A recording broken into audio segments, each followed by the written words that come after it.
Oh, this song's actually pretty sweet. Got that synthwave theme going now. I've slowly been replacing songs and adding more, so I don't have to do as many emergency landings. As of today, let's see. The playlist is at 147 tracks, 8 hours and 15 minutes. So, in 8 hours and 15 minutes of flying, roughly, there should be one emergency landing song. So I really hope there's not one today. What's up, Trip? What's up, Josh? New Wrench Josh is in the chat. Chris, what's up? Dave, Ueri. Hey, Popbox, what's going on? Happy Saturday. It is noon here, so sunny and cold in Los Angeles. And by cold, I mean 60 degrees Fahrenheit. Very, very cold. So I have the little flight tracker thing at the top, but I don't think it's going to work as I wish it did, which would be showing every leg that we do, but it's just showing the total destination airport, which is like a good 350 miles away. We'll see how far we get. I think we might be able to do all of it. But I am in the double under. So as Dave, it looks like. I couldn't tell if the smoke was on or... Anyway. Minus 56 with wind chill. Dude. Oh. Soul is a Chicagoan. I've lived in Texas and Arizona, now California. I'll never get used to you calling this cold weather. Yep. It's all relative, you know. Our relative is just a smaller range of temperatures than most people, I guess. You know, 90 is kind of on the hot side. 85, 80 is good. And then anything under like 70 is cold, basically. How fast is the double ender? I think it goes like... what do we normally go, like 100, 110 knots, something like that? Not super fast. I did fix my brake, my rudder pedals here, so when I move my feet, it actually doesn't just turn on and off 0 to 100%. Took me a bit. Hey LP, we're on US East now, actually. A couple months ago, we switched to East just to be a little friendlier to East Coasters and people in Europe. And, you know, over the Atlantic, people overseas. How do you copy the flight plan? The easiest way is just to download the PLN file that I put in the Discord channel. It's in the notifications Discord channel. Yeah, exactly, LP. Yeah, we switched over. I mean, it doesn't really matter. Like, we're not playing Counter-Strike here, so not really a huge deal. Did I find the setting in double under to enable the PMS 650? Yes. Oh, it looks like I turned it off. I was having issues with it, but yeah, the setting is here. Right here. I could try it again, I guess.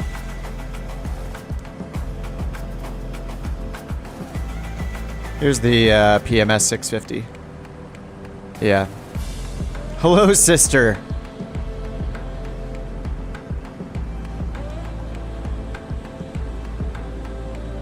My sister is in the chat. Realism disabled. Oh, yeah. I do have it disabled. Yeah, let me turn that back on. So I remember the last time I flew this was during our...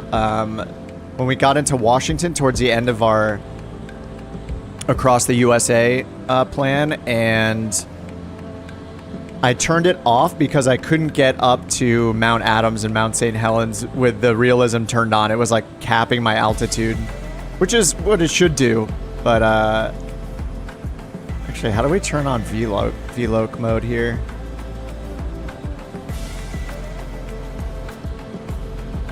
Default nav.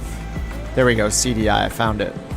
I actually haven't used the GTN 750 like at all. Let me go and turn Realism on so you guys don't think that I'm worse than I am.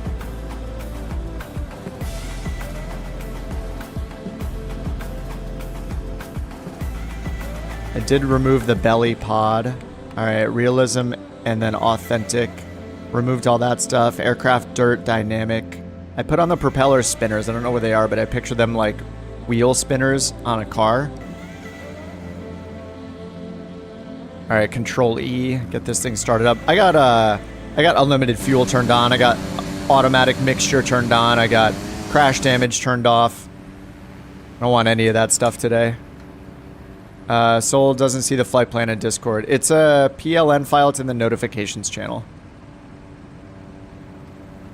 Yeah, right before the Twitch auto post.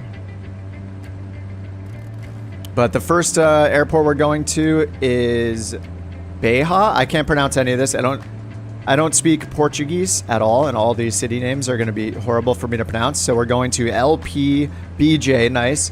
Lima, Papa, Bravo, Juliet. LPBJ, that's the first destination.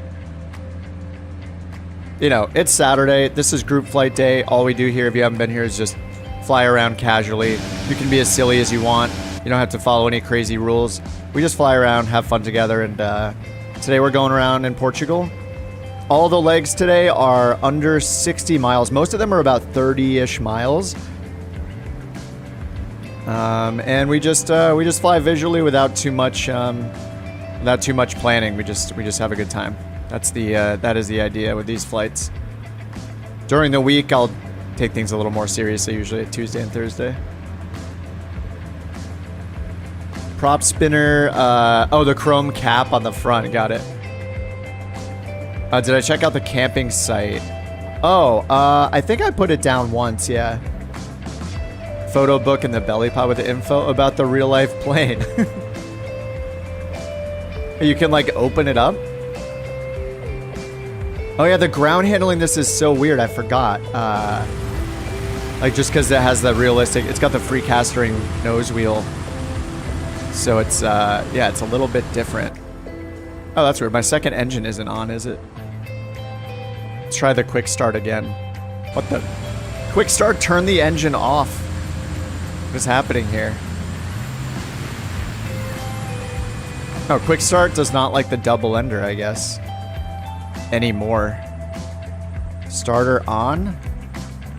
Pumps on. Why is the starter being... Oh, what is going on here? Like the starters are being held... Oh no, oh, they move back automatically, right? Okay.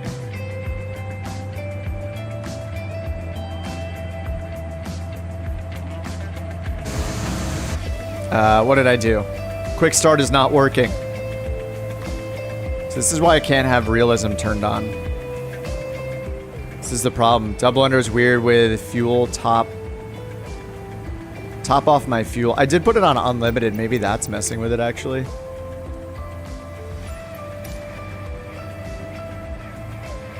Yeah, quick start does not like me. Oh, double ender. I had it started for a while on the ground. Skew up?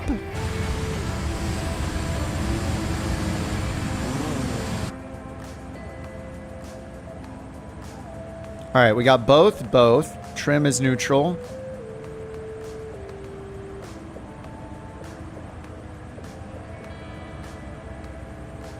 Starter on. What? I almost think the realistic part or the unlimited fuel is messing with it. It was on just fine. Alright, forget it. I'm turning off realism. There's we got no time for this. We gotta get going. Realism disabled. In real life, you cannot start the engine. Okay. Nope, that's not it either. Not sure I've ever had problems. Yeah, me neither. I've flown it a few times, no problems. Quick start is literally doing nothing. What did I do? I broke the plane right off the bat. Great start to the stream. Avionics on. All the magnetos are on. Oh, there's a popped circuit breaker right there. The starter circuit breaker was popped somehow. All right, there we go. I think we're good. All right, let's try this again. All right. Which runway is active? Who knows? And who cares? Actually, where is my flight plan in the VFR map? It is non-existent. That's realism. Something must have happened. Yeah, I guess the flicking the starter switches over and over and over again were not very friendly.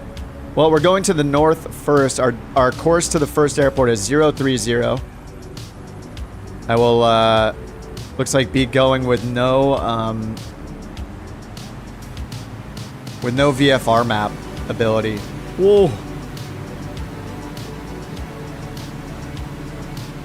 All right, right. We got fixed gear in this guy. Looks like the flaps were up. Dave, is that Dave? How is Dave's name not blue? I blame myself. All right, double ender time. Oh my God, we got a group. Look at this group. Look at all the beautiful names. Dude, so many of your guys' names don't show up. I think you guys have like numbers on the end of your name that I need to know. You have to like tell me or I won't know. It's nice to have my rudder pedals working normally again. All right, we're heading north first, which is a right turn, right 90-degree turn. 030 on our track. I'm just gonna fly this thing like crazy right now, like a crazy person. All right, let me get this back to the home screen.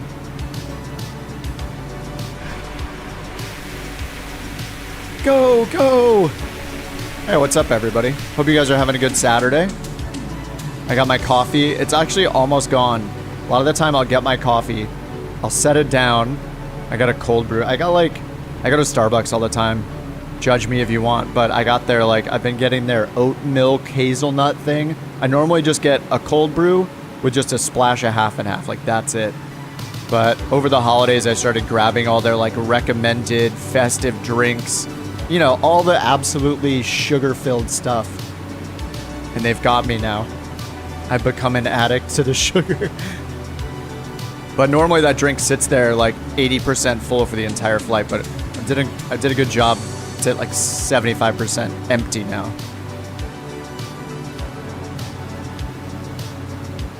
All right, looks like we're all kind of up in the air, mostly.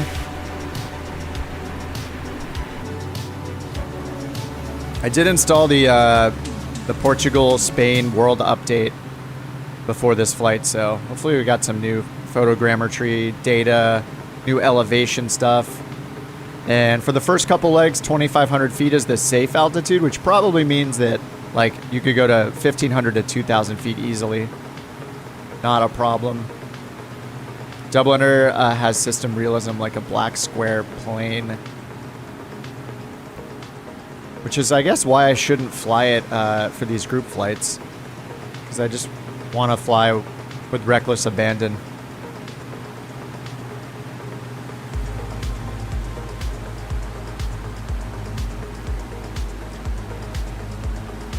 So I kind of put together this route this morning, and we should be able to pass by, there's some rivers, there's some wide open areas, there's some valleys, there's a lot contained in this trip, so we'll see how much I've failed. I haven't flown it myself. I just kind of picked based off the map. I was looking for a good World Tours flight, worldtours.us or worldtours.flights flight, but a lot of those actually don't have too many stops. A lot of those are made to cover a lot of distance, and I like all of ours to have, lots of short hops everywhere. Just more fun that way. Oh, does Strawberry Tea have good Kip stories to share? Probably not any stories except for when we were actual children. Because as soon as I became an adult, I left and moved to California.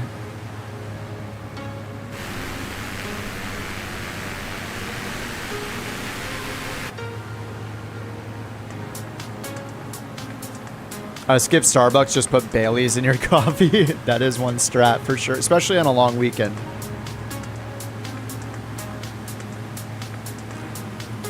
Oh yeah, that's a good one. When I was a couple years old and a police officer caught me drinking a beer. Yeah, that was great. There's the goods. Yeah, supposedly I got brought to the front door. And the cop told on me, I guess. Yeah, my dad used to drink a beer while he was mowing the lawn. When we lived in a house that had a lawn. That explains a lot. Yeah, my dad went to the bathroom while mowing the lawn. Kip was chugging his beer. Yep. That is the story. I don't know if I believe it or not, personally. Oh, we actually have a river here. This is already very scenic. Yeah, we need to stay on like a 030 course to get to our first landing. It's going to be at one called Baya, maybe? B-E-J-A. LPBJ. This is actually, it's actually an Air Force base, or some sort of military base as our first stop. But it's only about 50 miles. This is one of the longest legs of the trip. And the terrain here actually looks awesome. Dude. This is more detailed than like almost anywhere we flew on the whole USA trip, I feel like. Look at this. What's going on? Falling and cutting my chin. Oh, in the middle of the road? I thought I was told that I cut my chin open on like a plastic toy that had no sharp edges or anything. Simon says, can I join on Xbox? Yes. Yeah, it's cross-platform. Just load in at LPBJ on the USA East server. And if you type !fly or look in the video description, you can get instructions on how to set it up. I guess I can leave the VFR map up a little bit just so we can see for those mid-flight joiners which airport we're near. Oh, and I was a tween. Yeah, I definitely have a scar on my chin. I don't normally see it though because it's covered with facial hair. What? Bush just spit out some smoke from his plane. Wait, how are you guys doing that? So he's in the double ender. How do you turn the smoke effect on again? Is that in the double ender only? Or I know if you fly the that seaplane one from Got Friends, it what does it do? It always has like wake behind it. Stream overlay is sick. Awesome. Yeah, I wish that it showed our current airport that we were going to instead of the final destination. I don't know if that's possible with the Volanta, but at least there's a little bit of information there. Yeah, the next airport on our list, though, is Lima, Papa, Bravo, Juliet, LPBJ. It's a airbase that we're stopping at first. I'm so much slower than everybody this time. That's what I get. Well, we got people in DA-40s, Vision Jets, Grand Caravans. Me and Dave back here holding up the tail end with the double enders. In our super weird airplanes.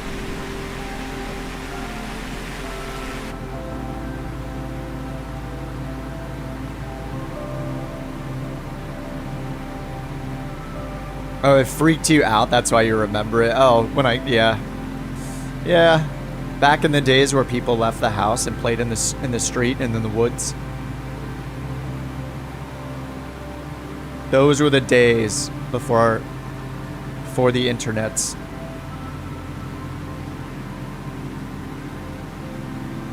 Having fun with that toy. It does feel like a toy plane, especially with realism turned off. Maybe I should turn realism on in mid-flight and see if it destroys it.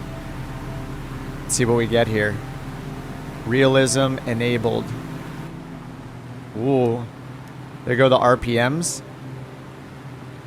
Actually, the manifold pressure came down quite a bit. It looks like it was like maxed out.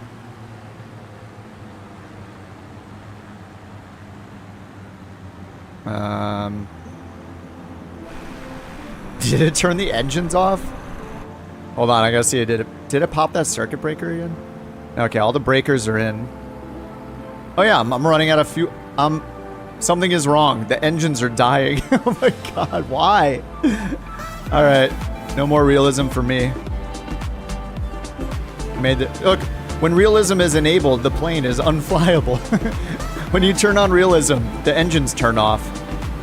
What is going on? I must have messed something up on the ground. I said it.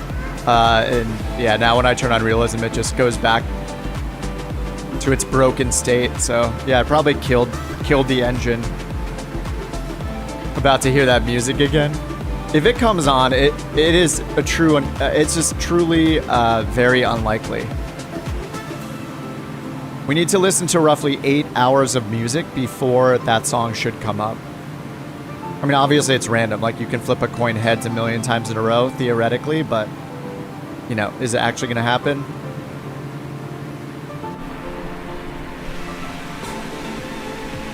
We'll find out. What does this livery say? Gas something? Gasser. Gasser livery. Gasser.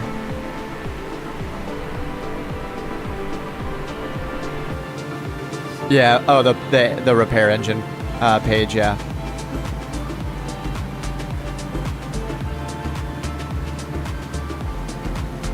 Where is our first airport? It's up here, LPBJ. That's going to be our first one. There are actually a lot along the way. All right, I'm going to follow the flight plan. What's up, John? Catching up, nice. Yeah, I'll keep the VFR map on in the corner. Looks like we're coming up to a small strip called LPOR. Lima Papa Oscar Romeo. If you want to hop in there.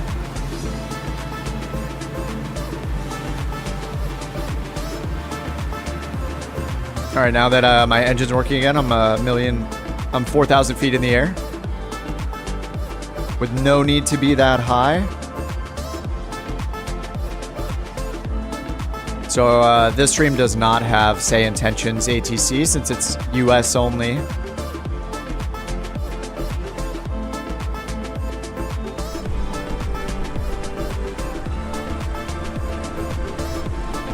And Monday is the release date for Say Intentions.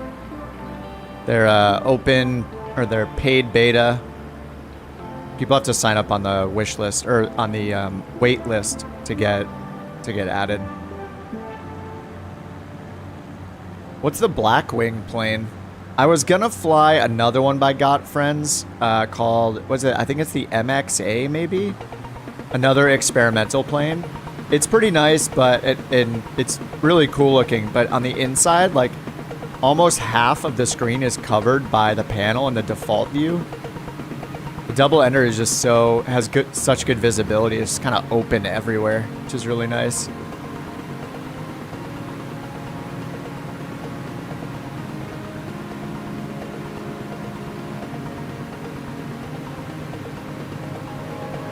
To the left, it looks like we have a lake or a river called Rio Miro? Rio Mira, it looks like. This spider-like system. Is that frozen over? Oh no, it just, oh okay, no it's not. Sure want to get down to it and see how the water looks. I've been like trying to get close to all of the water that I see in the sim now, ever since I put in that Project Shorelines thing. That little marketplace thing that improves it. Improves all the, like, the parts where the water meets the land. Dude, it looks pretty good. This also could be photogrammetry because they did the world update for Portugal.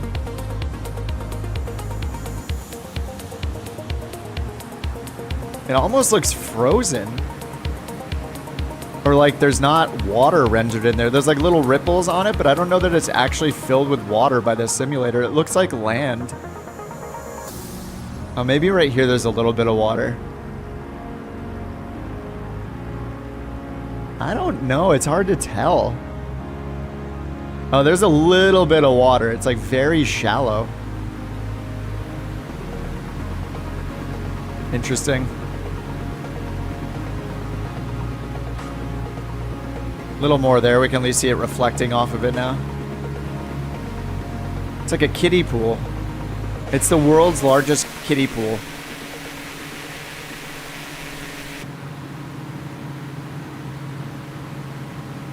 Oh, you got it in the marketplace too. I think it was a really... I love anything that globally fixes things. With the terrain, the water. That's why I love Rec so much, is you turn it on, it affects every single part of the entire world. As opposed to like world updates are nice, but I wish there were more where it was just like fixing roads, fixing bridges, fixing, you know, global fixes. I'm sure it's like super challenging to make those kind of products, but... And I'm sure we'll see a bunch of them when Flight Sim 2024 comes out. We'll be fixing a lot of things globally, but... Yeah, it's just so nice when you can, you know, get it right now. We want it now! Yeah, all the, like, the colors and, like, the different layers here look so cool.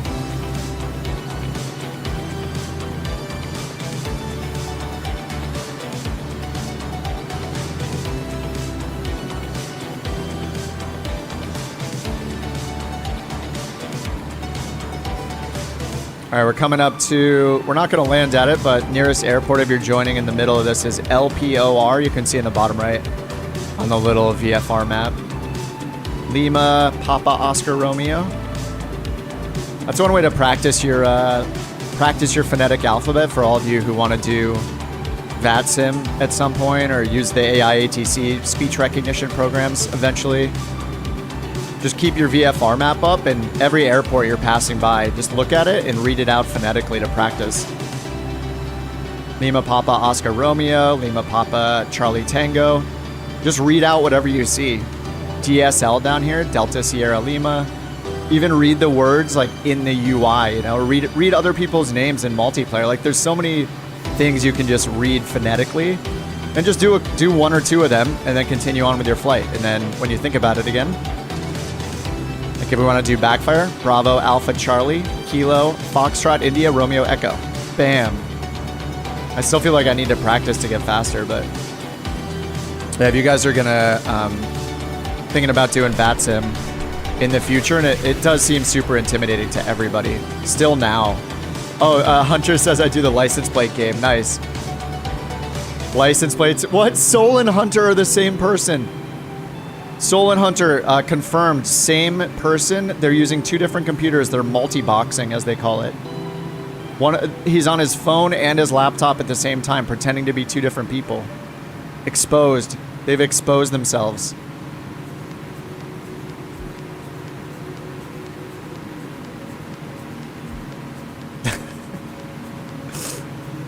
Yeah, license plates is that's a great idea too. If you leave the house. If you don't leave the house like me, then, you know, multiplayer names, that's all you got. Diamond says, I want to do Vatsim with an airliner, but I'm nervous. Done it a few times with a Cessna. Yeah, I've done it a couple times with an airliner, but only in shared cockpit. I've done it with like Skytation and Delta Tango. Or in the chat. From time to time, at least. But yeah, I mean, I think starting with a slower plane is way better. Like, do something like the M500, do a turboprop or something like that, do a Grand Caravan. I did a DA40 flight from... it was from John Wayne to Santa Barbara, I think, and I did it in the Diamond DA40. Little slow IFR flights are great. Because you're buying yourself time, like... It's kind of a balance, I guess, because if you do an airliner flight, like generally you're gonna fly like hundreds of miles. But if you do a shorter flight, you're reducing the complexity, right? If you fly an airliner, you're probably getting a SID and a star as part of your route. So it's enough to just have more of a direct-ish route with an approach. No matter where you're flying, you're gonna end up getting a visual approach a lot of the times anyway. Soul says, unless you're normally flying commercial, stick with the things you'll actually fly first. Yeah. I do get the appeal of like flying airliners and doing it during a Vatsim event, going into major airports where they're sequencing, you know, dozens and dozens or hundreds of planes at a time throughout the day is really fun. But yeah, I haven't, I think if I did it, I would probably do it in the Phoenix or the fly-by-wire A320. That's where just like knowing your plane and all the systems and as many things as you can automate with the autopilot and using Navigraph, having everything set up in advance. Like when you're a single pilot, IFR on Vatsim in an airliner, I mean, you're doing something that no real pilot in the real world does, right? you're handling 100% of all the responsibilities, unless you're using shared cockpit, using like your controls. So you should take advantage like of every possible thing that you can to make your life easier. You're doing the job of 2 people.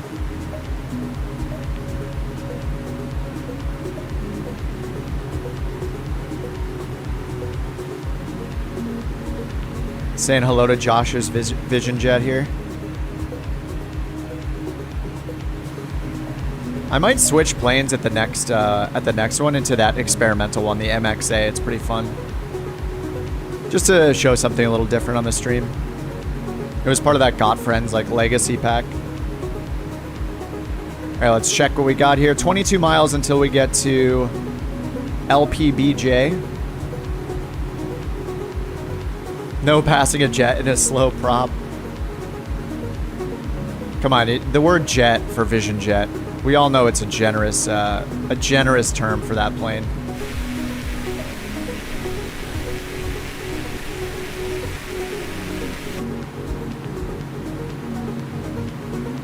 Oh, is the Blackwing a Got Friends plane? I don't know if I have that one. Dave says we kind of do the license plate game with nameplates. Oh, on the Discord? Oh, with the nameplates. Yeah. There's some funny ones, man. Unless you're normally... Oh, yeah, I read that already. Sorry. Big planes are fun to fly. Yeah. Yep, I get it. I also, like, every time I jump in an airliner, I'm like, oh, my performance, my frames per second are half of what they normally are. More buttons, more lights, lower FPS. Do I think shared cockpit will be available at Flight Sim 2024? It's on the roadmap, supposedly. The problem is that it has this little plus sign at the end of it. So, like, if you look at the dev roadmap that Microsoft publishes and updates, like, weekly, that roadmap does show features. One of them is shared cockpit. It's on, like, the top wish list items. It's, like, number 5 of all time or something. It's been there forever. It's been there for, like, 2-3 years. I believe that said planned for the longest time. It has never said it started. And I think now it says either MSFS 2024 plus, which means, I don't know if that means after 2024 or starting with 2024 or what, but all the other items that are for 2024 do not have that little plus at the end of it. So it seems like they haven't committed fully to shared cockpit. As you guys know, I think that's like the absolute best possible feature they can add to the sim. If that's all 2024 had, I think it would be worth buying it again, just for shared cockpit. It'll have to be a thing where they roll it out from like one plane to the next, like which planes support it or not. But I mean, that's all they have to do. They just start with the stock planes, small planes, like have a passenger in the Cessna 172 with you. They could do it. They can chip away at it over time. All right, we got LPBJ, the Baya Air Force Base, or Air Base, I mean, up here to the northeast. You can see it on the VFR map right here, the blue one. Do our first little landing there. I'm gonna do a full stop landing, and I'm gonna switch over to the MXA just to check it out. Maybe I'll switch a couple times if I can do it fast enough. This airport, let's see, preferred runway, 19 left and 19 right.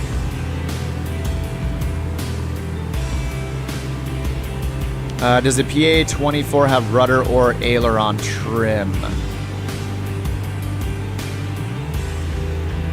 I don't think it has either. I think it only has pitch trim.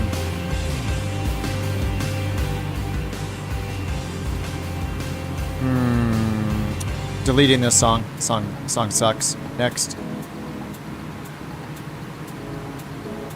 Yeah, I really hope 2024 has shared cockpit. It's my number one wish.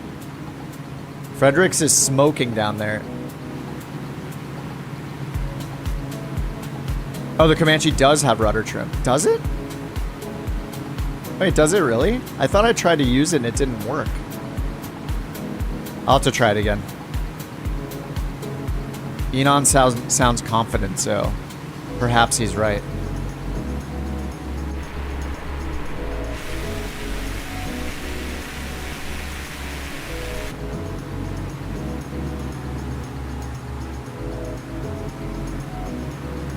And Toast on Twitch says Comanche has rudder trim as well. That's 2 against 1. I think you guys are right.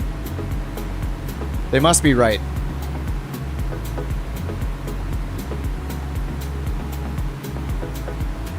Yeah, I know, like, the trim wheel is at the top of the Comanche. It's like right over your head up here.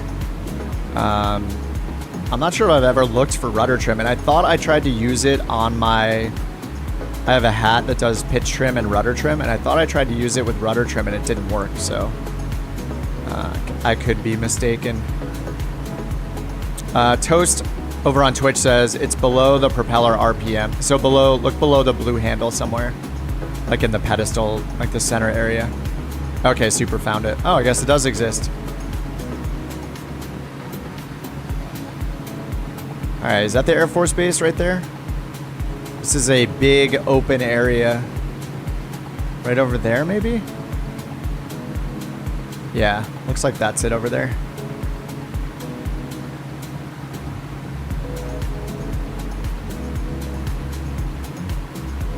The preferred runways are the south-facing runways, but, you know, we're kind of flying to the north, so who's going to stop you from landing north, really?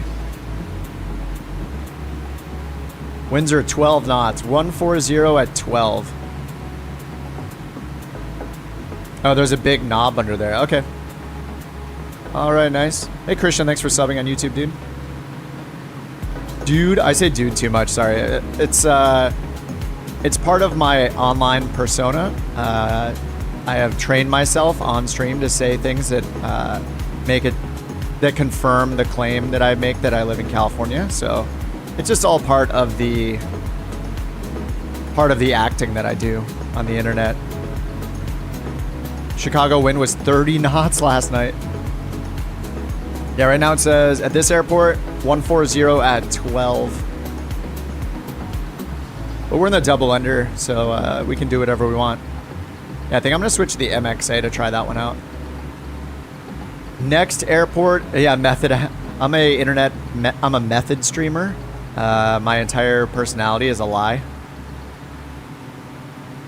Like Kip, is that my real name? Who knows?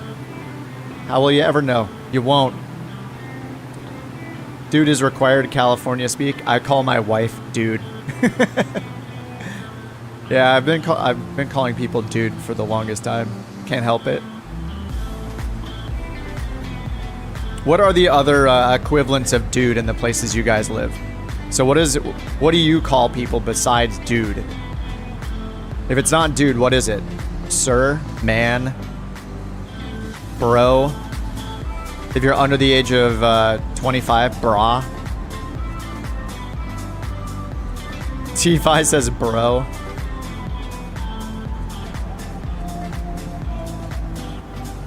Mate, there we go, mate. Blue Banana was celebrating my brother's birthday, but I'm here now. We take priority over your brother? Yes. Welcome, welcome. Mate, yep, another mate. Gassed? Wait, do you say gassed? Like, is that how it's pronounced? What does that translate to in English? What's gassed? What is that? What is the, like, equivalent that I might say? Geezer. Mate.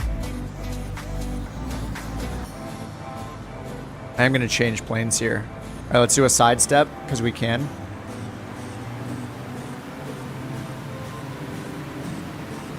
Is the Vision Jet only available through in-game market? I don't know the answer to that, actually. It's by Flight FX, right? Flight FX. They have the Vision Jet, and they have the Honda Jet. It's definitely in the market, but I don't know. I don't know if they have their own website or if it's on Just Flight or something like that.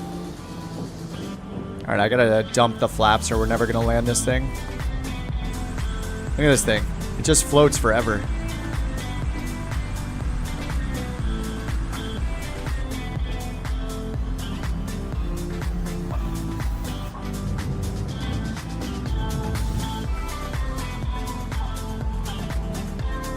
Let me see if I can catch a couple of you guys landing. Take a minute. I'm gonna take like a minute here to switch planes. We're gonna pull out the experimental. Oh yes, I got on the ground first somehow. Well, not first, but this is a huge runway. This should be this. I hope this is the largest of all the runways we're at today. I try to find the grass strips, but this is clearly not one. What is the BW6T, Loki? I have no idea what that is, and I want to know. Toast on Twitch said, bruh. Bruh, guest? Oh, guest?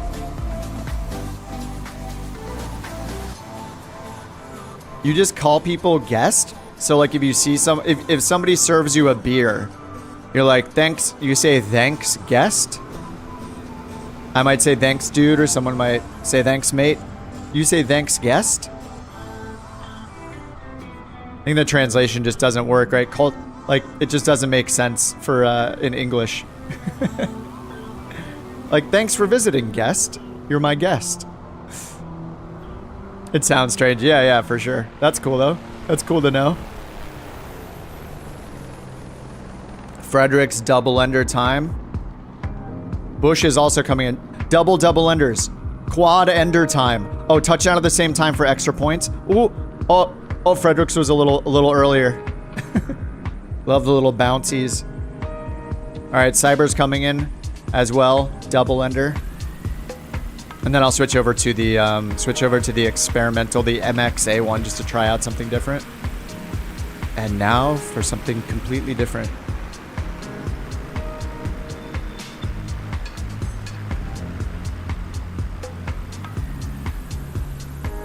All right, plop it down. Plop it down. Backfire's coming in the Bonanza. The double ender just barely even touches the ground. It's like, dude, 1 foot per minute. What is the TNAV? There's so many planes, I have no idea what they are. This is the Bonanza for sure. E36. I don't know what the TNAV is. CC's a carbon cub, I believe.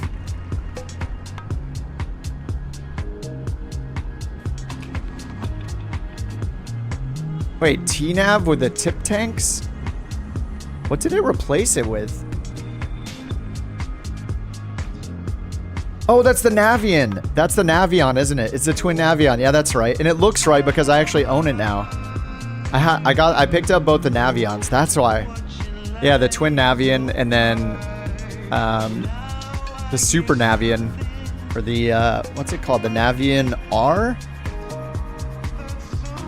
Here comes New York 701 flyer. Oh, so many double enders. You love to see it. And a carbon cub with Johnny. It's going to be the softest touchdown ever. Oh. 1.26 feet per minute. All right, let me change planes real quick so you guys don't have to wait as long.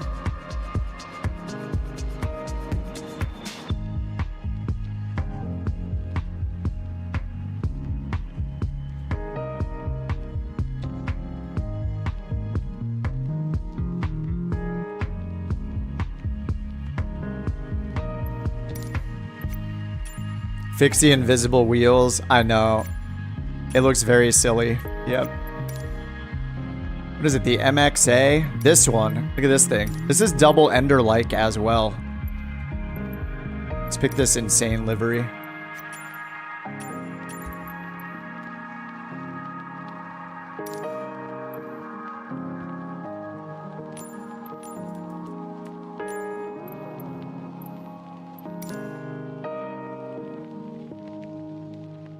All right, on the way back in.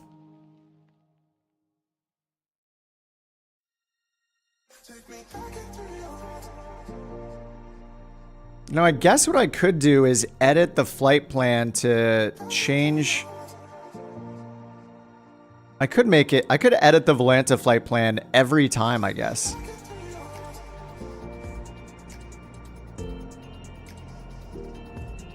Takes a lot of work, but then I can just say, hey, the route's at the top. All right, ready to fly. Let's see how quick start looks in this. Oh, yeah. It's a single ender. It looks like it... the top of it looks like it has like a guided missile look to it, right? With like the wings and then the engine right here and the prop on the end. Looks like a miniature airplane on top of a plane. It's a plane on top of a plane.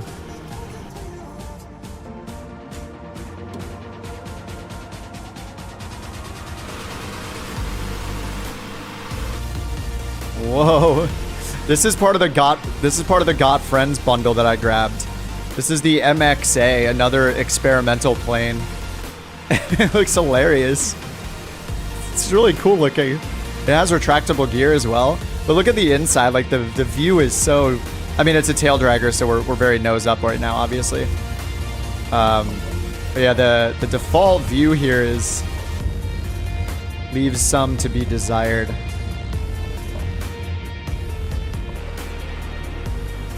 Don't worry, I'm coming. I'm on my way. Invisible wheels is a plane level detail thing. Yeah, I hope they fix that. That'll be really nice. Oh, you flew this for a bit yesterday? All right, I will try to keep updating the top of the screen there with our next airport, so I don't have to. So it's there for your guys' reference. Man, how far away from the field was I? I see XL Prize over there and Mooger, both like on the ground way over there where I started. MXA is amphibious. I don't know. I know nothing about it. I was just like, I'm gonna pick another experimental plane, one of the Got Friends ones. I just got it because it was part of the pack that they put in the marketplace. Even though, yeah, these planes that are in this pack, like the this was one. I think it's one of the free ones. Oh, switch to the Kodiak. Nice. All right, let's see how fast this thing can take off. We're headed to the north again here. Our next one is Evora. Only 27 miles away. So let me see if my flight plan updated this time or if we got the magenta lines. We do, yes. It works.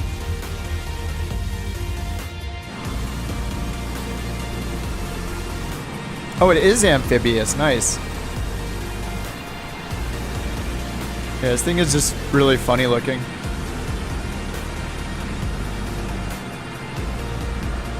All right, let's see how fast it takes off.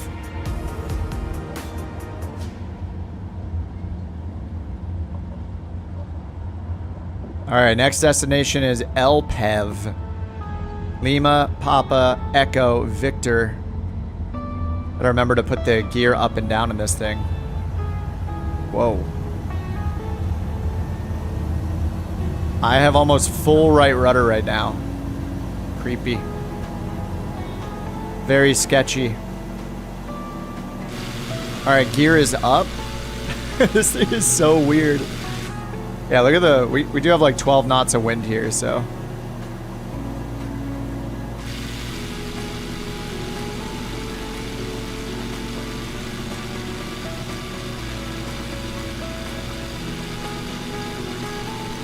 Pilot has his dog with him every time. It is the best mod outside of Rex Accu season. The dogs and cats in the cockpit, best mod ever. Yeah, this thing is pretty cool. The single ender. And were you guys saying that the double enders, Double Ender V2, the side-by-side one, is gonna come out at some point in the simulator?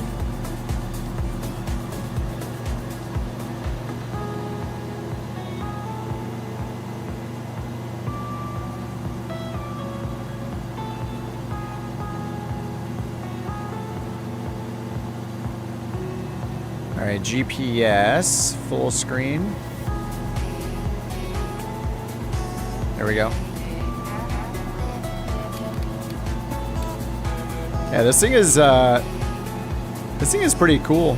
I mean, besides the front like dash here where the avionics are, the panel here, the visibility in this thing is amazing. Like, look at this. It's just all one piece of glass. Kind of awesome. The visibility on the ground is very bad. Like this, it's still taking up like more than half. So I just need to like hit spacebar or something like this. Keep my height up. Dave says, I haven't heard anything about the official... Oh, it's called the Ascender? They were curious about it. I could see it happening. Dude, that would be awesome. I am really enjoying all the Godfriend stuff. Like, they just make really good stuff. Dude, I think one of you guys described them as like the black square of experimental planes. All right, we are headed to the north. Only 27 miles for this next leg here. Up to Evora. Oh, the Wilga is sweet. Yeah. I just flew it that one time during the USA flight we did. Flight across the US. It was really nice. I had a good time flying that. For sure, top class dev. They're also one of the best for interactions with the community. They're so good. I didn't realize they had such a like their Discord server has like all these different things going on, like different events, and like I don't know. I joined it, and there were just like 100 different channels. And just a small part of it was Got Friends. It's called like the Got Gravel Discord.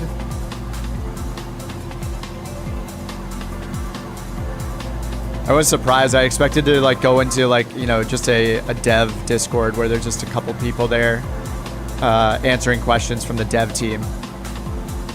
Or a couple devs there, but it's like this whole community server I didn't realize existed. The Sting S4. So many planes. Oh, let me look that up in the background here. The Sting S4.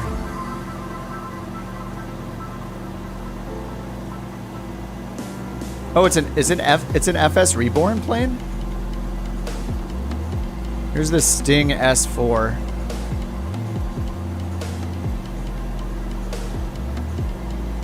Yeah, that's a cool shot.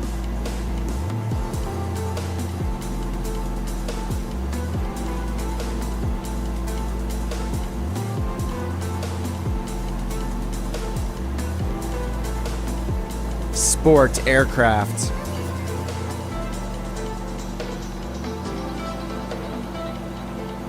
What? It has a parachute? What, does that work? Look at the ramp guy doing a double finger point. Wait, does this actually have a working parachute?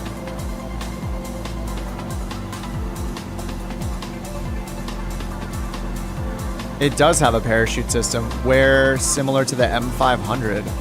What? Parachute works in the Sting S4.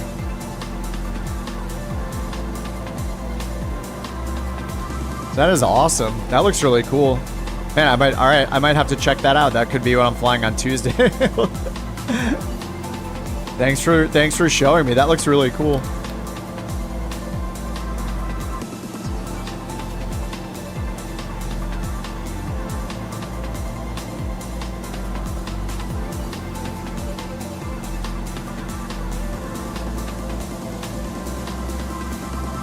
Recent releases. Wait, when did that come out?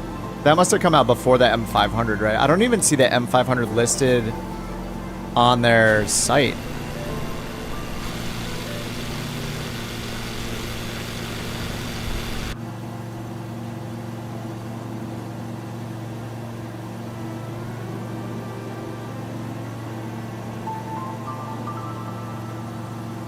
All right, Evora to the north. Evora is not very far away. LPEV. All right, looks like we're just 17 miles away. Try to enjoy some of the scenery here. We went through like that whole first area was just on, dude. Like look at this, look at the town right here, this city right here. Portugal's like, I don't know, we're just seeing such a variety of things here already. We haven't even gotten inland. Once we get inland, we're supposed to have like some more valleys and stuff. A touch and go on the lake. Wait, this is amphibious? I'm gonna trust you here. Yeah, I guess it must be. I mean, what else would these be for? Is there a water rudder? Bro, what is that plane? Where is the water rudder in this? gear up and down. That's flaps up and down. I don't... Where's the water? Oh, water rudder right here. We do have a water rudder. All right. Confirmed. What is that plane? This is part of the Got Friends. This is one of the free planes, I think, right? But they have a package that was like $5 in the marketplace that gives you all their free planes. Or you can download them for free from their site. This is the MXA. Experimental. It's a fun fly. All right, let's see this thing in the water.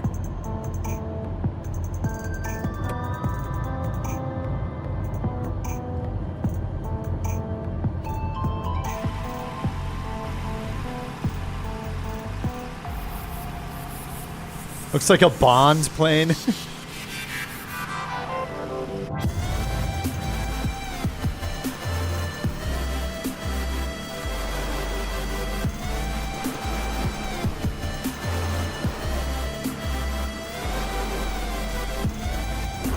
Oh.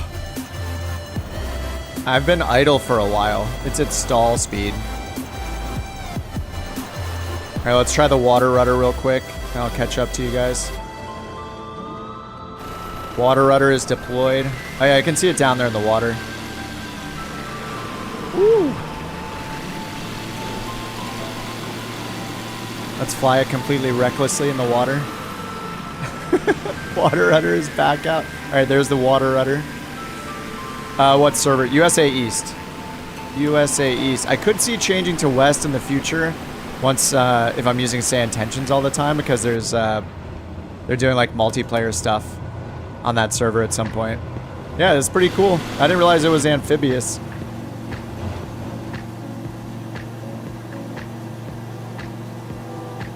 Pretty cool plane. Can't grab the water rudder. There we go. Do you try a water landing with the PA-28? Of course. Nice to see a couple choppers in the group. We might need your help. It's true. Yeah, that is one nice thing about flying these slower planes, is that if you want to fly a helicopter, it's more realistic instead of everybody being in a turboprop or something like that. All right, flaps are up. All right, I'm gonna get back on the course here. Sorry for that little flight plan tangent there, a little detour. Flight plan tangent. I was like looking for the word detour in my brain, and for some reason I went with flight plan tangent.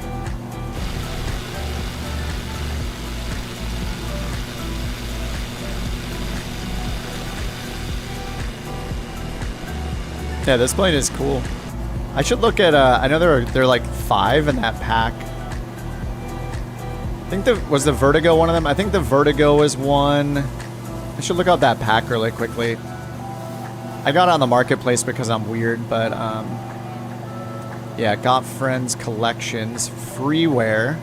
Yeah, so if you're on PC, I mean, Got Friends is basically like the best place to go for free planes.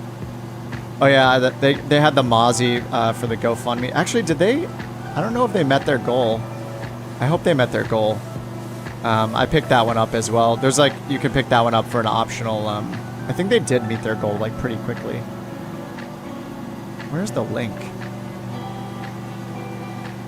I don't see a link. But yeah, if you're on PC, actually, if you're on PC, you can download them all for free. So like the Lake Skipper, I think the Discus, the MXA, the Vertigo, and is it the Fokker? No, I think it might be some of the Cubs here. They're all available inside a pack. If you don't want to download them and have to deal with downloading them from an external site, you can get them on the marketplace if you just look up Got Friends. I think they called it the Got Friends Legacy Pack, even though they're free for PC. I don't know that they can be free in the marketplace or not, but anyway, I think it was like $5 or $10. Oh, Carbon and Gravel Cubs, yeah. This one's the MXA, but a lot of the guys here, a lot of the guys in the chat fly the Double Ender, which is one of their payware planes. Yeah, Legacy Collection, I think that's right. But if you're on PC, you can just go to their website here and just download them for free. Just go to got-friends.com. You can see they're all $0. Yeah, they have the 40th anniversary expansion. Doesn't this add like, it adds like amphibious versions. Adds amphibious DC3 variant. Bushwheel DHC2 Beaver variant. Modifications like skis and water effects on the Beaver. There's a bunch of stuff there. Yeah, Godfriends is incredible. You should get the April Fool's plane. Nice, Branston, 2 months. Thanks for keeping it going, dude. Look, you upgraded to a metal chair. You upgraded to a lawn chair. Congratulations. Do you do the Lake Skipper or the MXA? I think the Lake Skipper cannot land on... It doesn't have any retractable gear, I believe. So the Lake Skipper is only for water, whereas the MXA has deployable gear. There we go. We got the deployable gear there. They look like the size of shopping cart wheels, but they'll do the job. We hope. Lake Skipper's a ground effect, doesn't have wheels, doesn't go very high. And it's always, the Lake Skipper is always like shooting water out of the back of it, basically. It looks hilarious. Yeah. 2 months in a row, thanks, Branston. Electric plane. Oh, nice. I've been thinking about that recently, like how much, as like the real world starts experimenting and developing more electric airplanes, I wonder, like, I assume electric airplanes will get kind of the same reaction from hardcore aviation lovers and enthusiasts that really, really hate like the NXI, like G1000 and glass cockpits, and now we'll be potentially, I think it's almost inevitable, right, that we'll go to electric planes for environmental reasons. They recharge, probably less parts to break down, like all that stuff. For all the benefits you get. I wonder, like, I'm excited for that stuff because I want to learn. I want a new generation of airplane to fly. I think it'll be really cool. But I think we'll probably see, like, a lot of the classic flight sim, you know, purist feedback. Like, the no GPS, no glass cockpit kind of people not enjoying the electric planes. But I want them now. So it's cool that it's electric. I want more electric planes. I mean, we had the Velocity, right? Oh, I see Tony in front of me. Oh, no, it doesn't fit. There's a feature where you can rename people as well. So I renamed Tony the Rainmaker. So instead of his normal gamer tag, it shows Tony the Rainmaker for all of his gifted memberships. But it looks like I have to abbreviate it a bit more. And we are at our next airport here. All right, let me get this thing slowed down. I didn't even look up the info for you guys. Sorry about that. Looks like 19 and 07 are the preferred runways. Looks like we're going to be landing... I guess we can land on 07.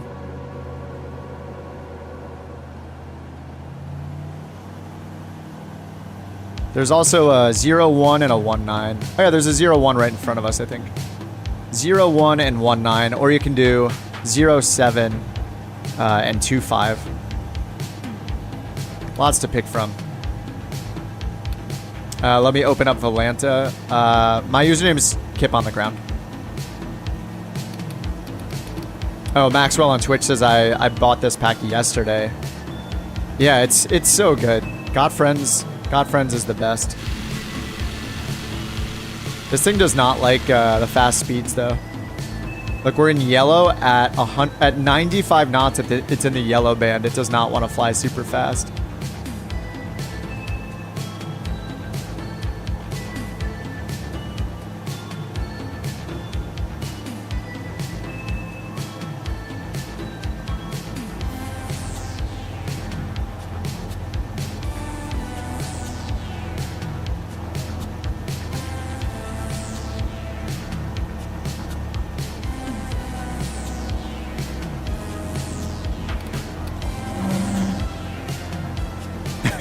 Tony strikes again.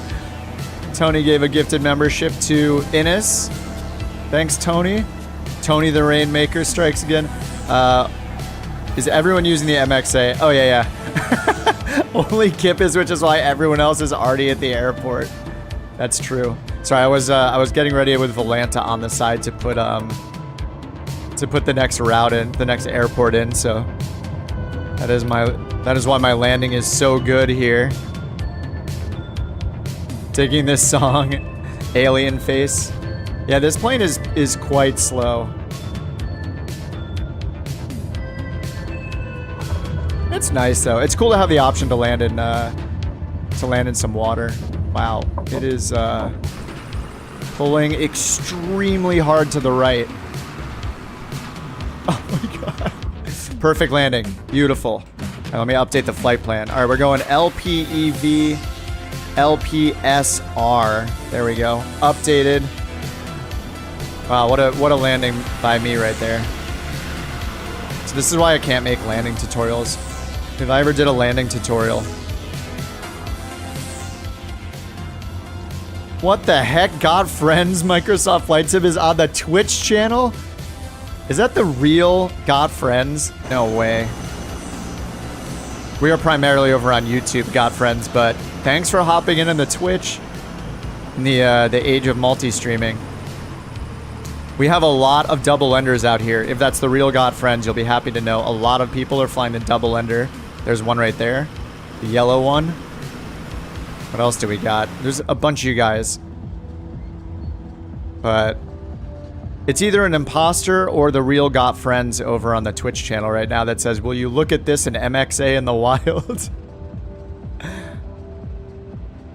Alright, let's get going again. I'm so bad at flying this plane.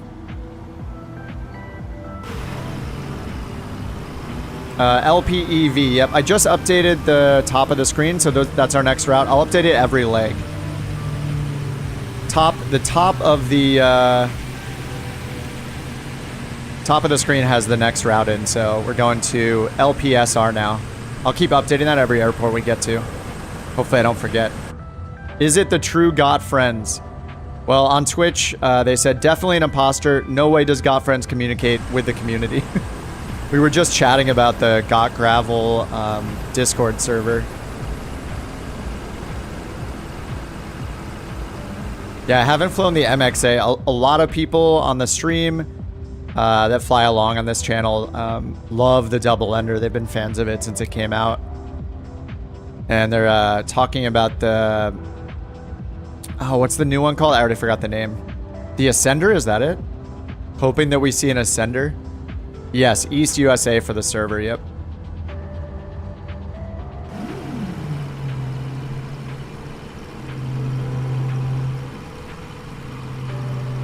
No, actually, if it is the real Got Friends, we can assume it's the real Got Friends.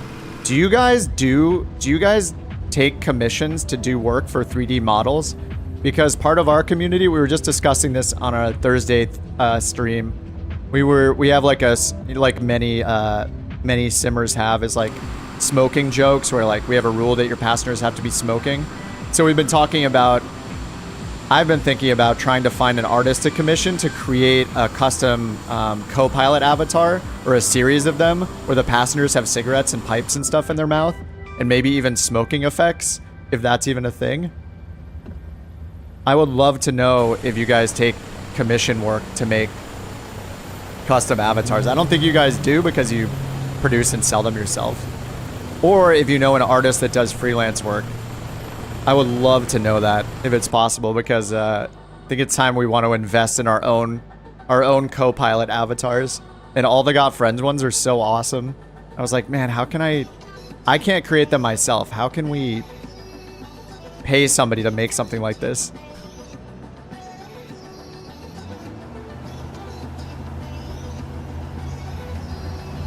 I did find some people that have made them, like somebody on, oh my god. I think I have too much power.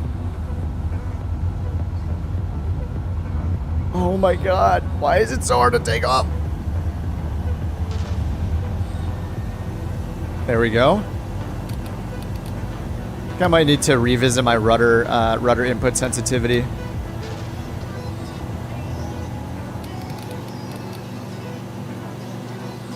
Definitely imposter. Eventually we'll want to do more avatar work. For now we have huge plans for 2024. Got it. I need to start researching and finding like some freelance 3D modelers so I can find and hire somebody for our purposes. But yeah, we're big fans of the Got Friends planes. I hadn't been flying them for a long time. Like, I just most recently got into them with the double ender, and we did it across the USA. Flight throughout all of December, and we used the double ender quite a bit in that one, especially when we got into some of the valleys and more like canyon areas of the country. It's great.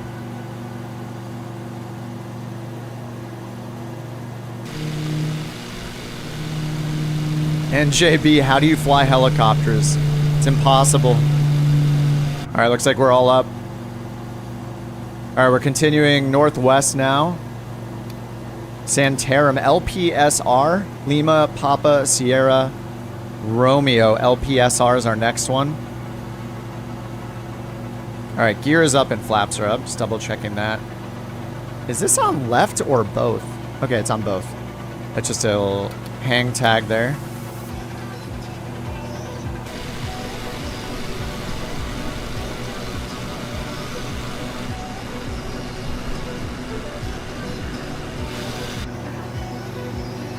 All right, northwest. Our course for this one is 319er.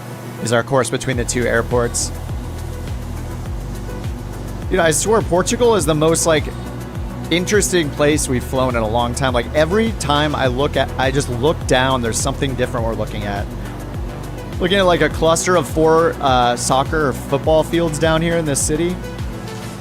Then we were in giant rivers and lakes, and we were supposed to hit some valleys at some point, some canyons coming up in the next, I don't know, it might be like 100 miles or so. We'll see if we get there today. All right, Dave, good to see you, man. Gotta hop out. Great flight, and thanks to Got Friends. Yep, absolutely. We'll see you on the next stream, Dave. Have a good one. Have a good weekend. Blue says I'm up and running. You'll catch up. Yeah, you can use. Oh, the dog has been activated in the background. You can use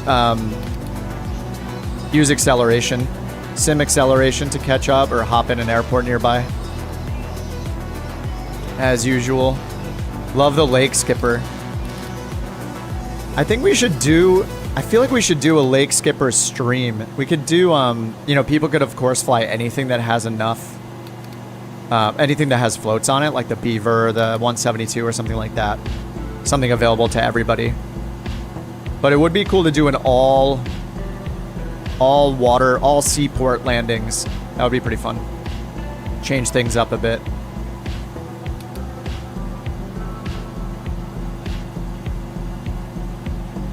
All right, LPSR. Let me make sure I got that updated. I did, nice. All right. Canada might be fun for that. Yeah, like Vancouver Island stuff. I try to get us going different places in the world because I'm so bad myself at leaving the United States that I try to find different areas to fly, especially those that have been hit with a world update since the photogrammetry and points of interest are all updated.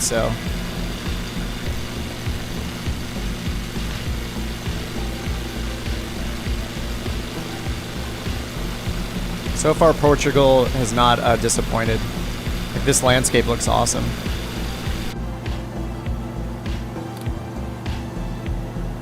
I'm just like pushing this thing so hard in this plane though, because like we're just in the yellow band the entire time because it starts at like 95 knots. So this thing is good thing I have aircraft stress damage turned off.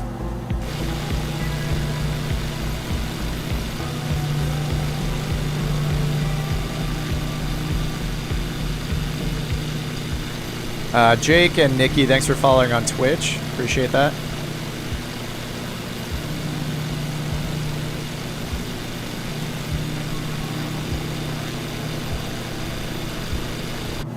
If I someday I'll be able to upgrade the Twitch quality to something a little higher. I think like right now Twitch is making me limited to a lower bit rate because I haven't been on Twitch until recently.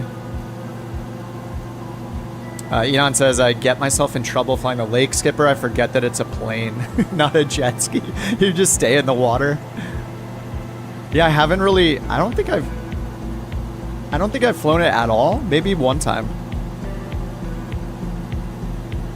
Nikki says 1440 at 60. Wait, is it giving me that right now? Hold on, let me check the Twitch real quick. Is it actually transcoding? I'm sending it at a very low rate. Oh no, okay, it's not transcoding me yet. Yeah, I have to send it at like a low bit rate because I haven't been on Twitch very long, mostly on YouTube. So it's even though it's like 1440, 60 frames per second, the quality is really low, the bit rate. But anyway, in the future, if I keep up the Twitch side as well, then I can upgrade the quality over there later on. What's up, Footy? Yeah, if you want to join Footy, let's see what the closest airport is. The one we're heading to is at the top of the screen, but usually there are smaller airports in between. So there are a few on the map in the bottom right if you want to hop in front of where we are right now. TPHI says, flying Ontario. In Ontario, Canada, we have over 250,000 lakes. Hey, that sounds good to me. I'm always open to your guys' suggestions. Like, I barely know what's across the street from where I live in California. I barely know a 2-block radius around where I live. So, yeah, I could use all the help I can get figuring out where to fly in the world. Told you, Canada. I was actually considering Canada for this stream today. I was just not, I didn't find enough airports like within 50-ish miles of each other. Like I'll be working on a Canada one. I definitely want to fly in Canada. I'd love to fly in like the remote parts too, like Northern Canada, Northwestern Territories, or the Yukon, or wherever, places like that. Just get a flight plan that just feels like we're in the middle of nowhere. Would be really fun. I've also been watching Ice Pilots again recently, so I'm like, oh man, I need to fly in like some... Yeah, Canada's way too large. Yeah, it's insane. Soul's asking if for Flight Sim Expo, if the tickets are on sale. I think I got an email about it, but I haven't purchased them yet. What was the email? I don't know, I just have an email from Flight Sim Expo 2021. Thanks for registering. Let me see, let me just check their website. Flight Sim Expo 2024. Yeah, they do have a register now. Here's their site. They have a register now button available. Looks like it. The Tropicana in Las Vegas. I should probably register.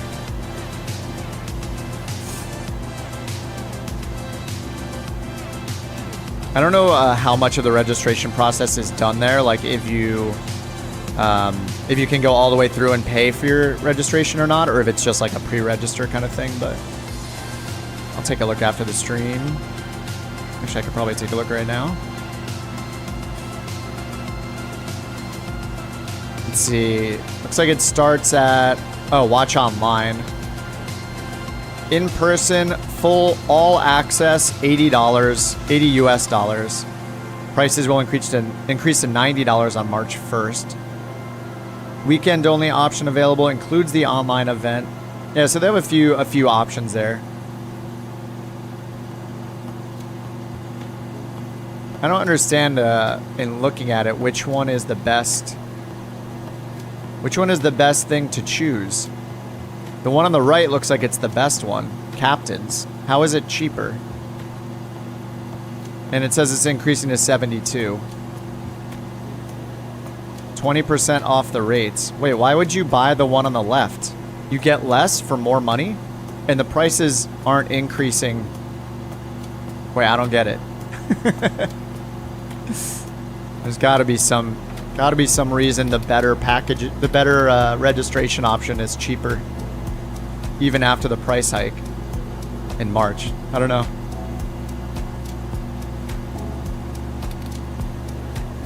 Anyway, I guess captain's the way to go. The price, yeah, I'm not sure. I was expecting it to be more expensive after March 1st, but it doesn't say that. And that's funny. It just says Santa here on the map. I guess it's Santarem is the name of the next airport we're going to. We are at 36 nautical miles until that one, until Santarem. I'm glad the live weather is. So we got a 747-800 over here. How are you flying that slow? Let's see what Brit General has got to have all flaps, slats, and gear out. You're going 100 knots. I have the 747. I have the 700.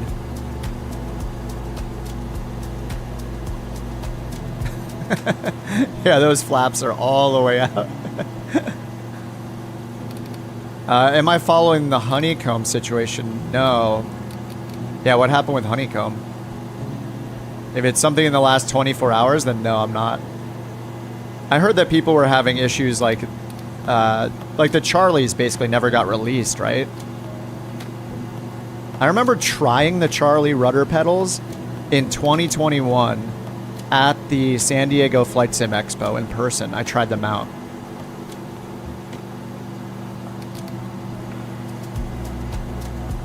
Are they unable to produce them or something?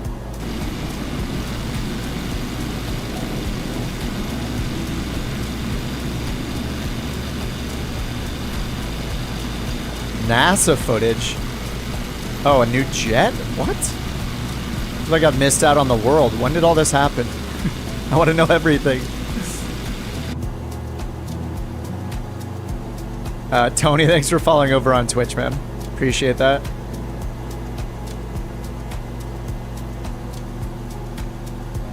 Popox says, it seems like they have internal problems. They're not refunding people and some shady scam evidence. Oh, man. Did any of you guys happen to pre-order the Charlies? Is anyone here affected by it?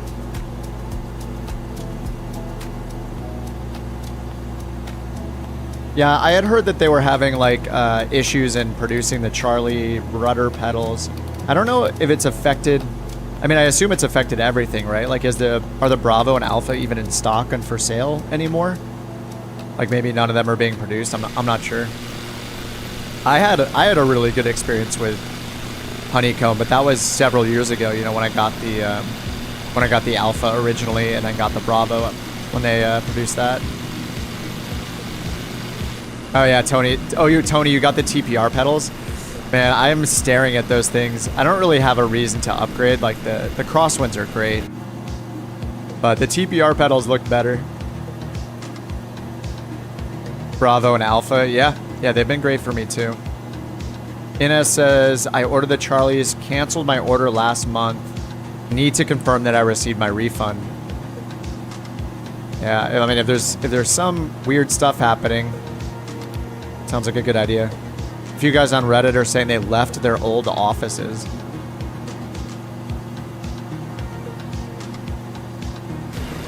I mean, whenever stuff like this happens, it's hard to take any of it, not take a lot of it with a grain of salt until you hear from the developer or the company themselves.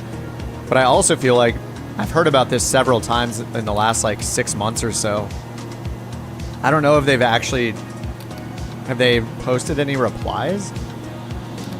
But yeah, I mean, if you guys pre-ordered, it sounds like it might be a good idea to check the status. It is always weird when you pay for something in advance of it shipping to you. And I feel like there should be I don't know, it's not like a Kickstarter situation, right? Like, the idea is that you're pre-ordering something, but generally you're not going to be charged a lot of the time until it ships for a lot of products, at least like bigger companies. Oh, their website's been dead.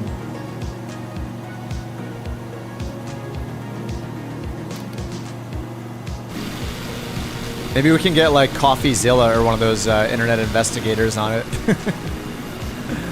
Weather ahead. Yes, it's happening. Just what I love, just random horrible weather in front of us to spice things up a bit. Your friend wants to join in.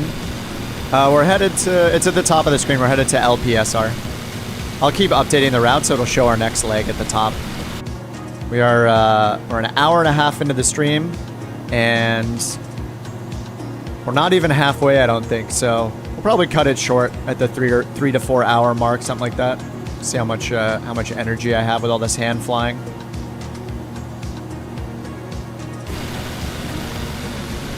That Cessna right there, is that the 20, is that the 207? Oh no, it's a 172. Nice little green livery. New York 701 flyer. It keeps puffing smoke out the back of the double enders. I don't know what causes that. Didn't you guys say there's somewhere to turn on the smoke in some of the planes? There's a smoke trail somewhere in some of these Got Friends planes. I don't know if this one has it. Gear, battery flaps, parking brake. Probably not in this one. It's always funny whenever there's just smoke trails. Steve says Alpha Bravo are fine if you buy them retail. Yeah, yeah. Oh, and the Wilga has the smoke. That's right. Every now and then, though, I see NY Flyer, a little puff of smoke come out the back of his double ender. Gen 1 Alpha and the Charlie rudders are listed as sold out.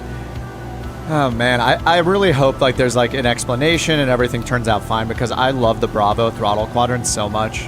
The Bravo is such an amazing piece of hardware. I wish it was configured to mount like underneath by default instead of on top and be like not as deep, but I mean the thing is amazing. Smoking as he flies, a true couch captain. That's true. Tony's asking, anyone know how to turn on the yaw dampers in the black square Caravan?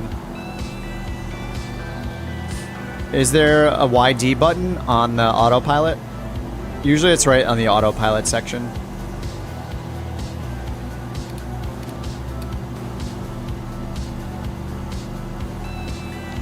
Where is the yaw damper in that? I have a shortcut on my stick for yaw damper, so I might not even know physically where it is.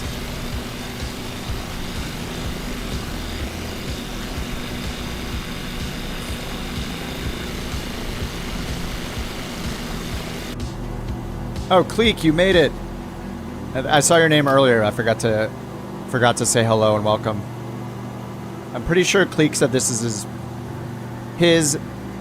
their first time flying in multiplayer. Is this your first group flight or your first multiplayer flight ever, Cleek? HG, what's up, dude? I'm not gonna finish, but the site is letting me go through to the checkout for the Bravo. Nice. Yeah, dude, the Bravo is so good. I feel like there's not... I don't think there's anything better than the Bravo for throttle. For yokes, I feel like the Boeing yoke might be better. The one that, pretty sure Air Force Proud uses it. I'm pretty sure V1 uses it as well. Every time I see a video of somebody using that yoke, it looks so smooth. I've never used one myself, but I feel like if I was considering a yoke, I would think about the Boeing one. The Boeing is just, yeah, it looks very, very nice. The Alpha is nice, but it has like a lot of forward and back pressure on it. I always felt like it was too much pressure required to push in and out that yoke. Yeah, Air Force Proud, XP72, and V1. Yeah, it looks great. I've never touched one, but to me it looks good. All right, we're about 2/3 of the way to the next airport. Saratem. We are 18 miles away. Crop circles. We are not alone. See, we're getting a little bit of everything on this flight. Awesome towns and cities, like densely packed, like really cool looking towns and cities amongst like the rivers, open fields. It's been pretty flat. Been pretty flat so far though. But as we get more to the north, there's going to be a little more terrain. The elevation's going up from like 2,500 up to like 4,000 and 5,000. We'll see how far we get today. I should switch into something a little bit faster so we can get through the rest of the flight plan. I think, yeah, going 100 knots is not going to cut it. I'm going to switch it to the Navian B when we get down, because I haven't flown the Navian on the stream yet. I flew it once or twice off stream. And it's a very pretty plane. Any plane with tip tanks. Josh says, oh, sorry. Oh, Cleek says, my first multiplayer flight ever. Awesome, man. Glad you could make it. Hope you're having fun. Some of the guys on the Discord server also, they put together a flight yesterday, a little group flight for some airliner stuff. So, yeah, if you're interested in doing more of them, they're usually pretty few and far between nowadays, but like Dave and some other people like Sierra and React have been talking about setting up more of them, and did one yesterday on the Discord server, so you can hop in and chat with people while you're doing it too. What's the speed with a Navian? The Navian goes like 140, maybe 140 knots, 150 knots, something like that. Jack says, hey Kip, have you tried the Simworks PC12? No, not yet. I generally wait until things show up on the marketplace, which can be oh, Tony, another gifted. Eric, enjoy your gifted membership by Tony. Tony the Rainmaker. Thanks again, Tony. Jack says, have you tried the PC12? I haven't. I've watched other streamers use it.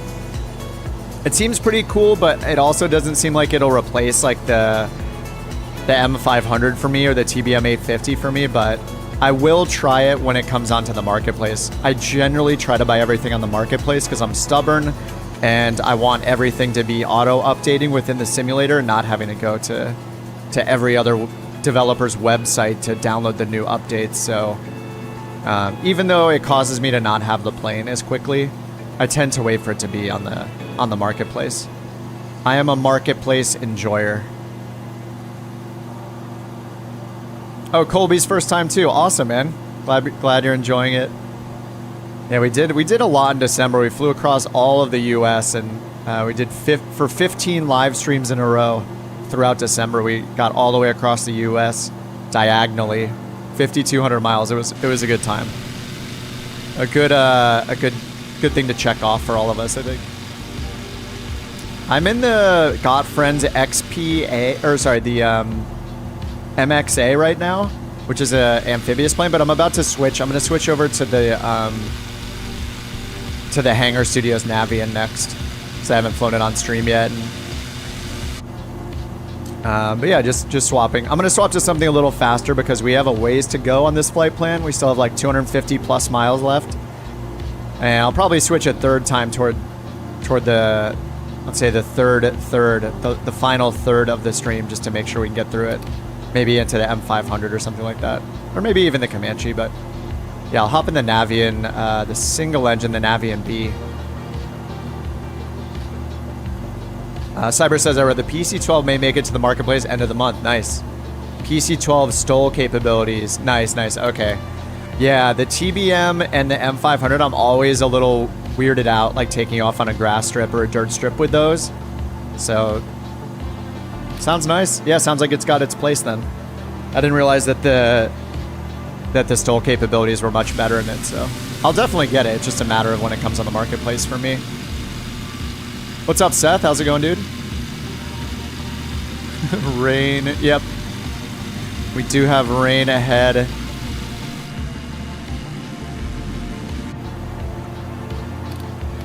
I love when we fly in live weather and just get into some IMC or, you know, like, look at this. It looks so cool. Clear skies suck. This is what it's all about. Flying in sketchy weather. Look at this city coming up here too. It's awesome. Nerf Nerd, thanks for following on Twitch, dude. In real life, they're sitting so low you would hit the prop on the grass strips. Oh, you mean for the M500 and the TBM? Yeah, they are. The M500 especially seems super low profile. Whenever I look at that thing, it's just like it's like a horizontal 2 pixel tall line is the M500. Dude, look at this city here, this town.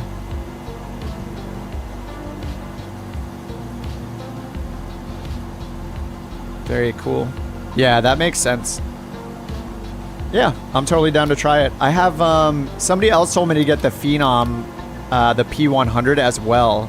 I'm also waiting for that one to be in the marketplace. And the Traveler. What's the Traveler? The, something 2021, Traveler? That's another one I really want that's not in the marketplace yet. I should probably just suck it up and stop being a crybaby and just buy them from the developer. But I have the future in my brain, which is 20 years from now, still playing Microsoft Flight Simulator, wanting every single plane to just auto-update when I open the sim, when I have 500 planes in my hangar, or 1,000 planes in my hangar. You know, I just want them to auto-update. I don't want to have to go to every website. I'm looking towards the future. I already want to rebuy some planes, like the Kodiak, and buy it. But, you know, the realistic viewpoint would be, you know, how often are these planes actually going to receive updates? Like maybe for 6 months or a year after they're released, and then they'll probably never need an update again. At least not until there's like a big fundamental change in the sim that'll break them. But you know what? I think I just convinced myself. Never mind. I do like the marketplace because every time there's a sim update, all those planes potentially need an update if they get broken. So, oh, the Technam, yeah, that's it. The P2012, that's the one. The Traveler, right?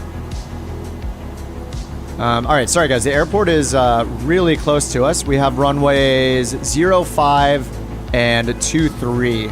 So I want to make it a little bit to the south of the field. Line up with runway 05, looks like. And I'm going to switch planes. I'm going to change over to something faster if you guys want to swap over to something faster. I'm going to use the Navian B. It's got about 150 knot cruise. So you guys that are in double enders and stuff, if you want to switch over to something faster. How many planes do I own? I think like 120-ish, 130, something like that. I know Drake says he ran out of gas. I did turn on unlimited fuel for myself. Don't be, I don't know, it's of course up to you, but for me, like, I'm not embarrassed to turn on auto mixture, turn on unlimited fuel, turn on all that stuff when I'm just flying around having a fun, unrealistic day, you know, just not worrying about all the procedures and checklists and realism. We're just flying for sightseeing and to see a bunch of names in the sky and touch wingtips in the air, you know, all that stuff. So, and do barrel rolls in the, whatever the Eagle is. I don't know which jet that is, but I don't have it. It looks like there's a Cessna or a Bonanza flying like crazy. Just the speed. I love when you see a Bonanza going like 200 knots. It's great. I'm going to switch it to the Navian B, Soul. Nerf Nerd Gamer on Twitch says, "What's up, everyone?" I'm relaying the messages to the YouTubers. Wait for not Bobo to entertain us. Yeah, we wait for Bobo to show up in his Halo Pelican. Do you need to switch out? I'm gonna be at like 150 knots instead of 100. Soul says, "What up, Twitch folks?" Why do I pronounce the L when I say folks? We'll never know. It's in the word. All right, gears down. MXA landing coming up. All the power lines right here, short of the runway. If you have We Love VFR on, watch out for the power lines. So I think we tested that a couple weeks ago. You can run into the power lines. This displaced threshold.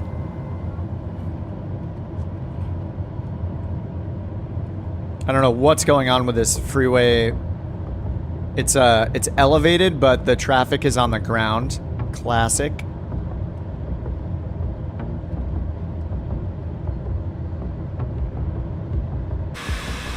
Look at this crab we have going on. Let's see if I can straighten it out.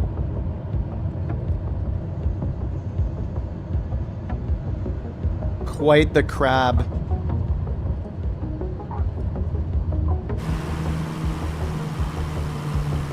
Oh my god, I have full left rudder. We got some windy situations here. Some windy airports today. Find these little tiny planes getting blown all over the place.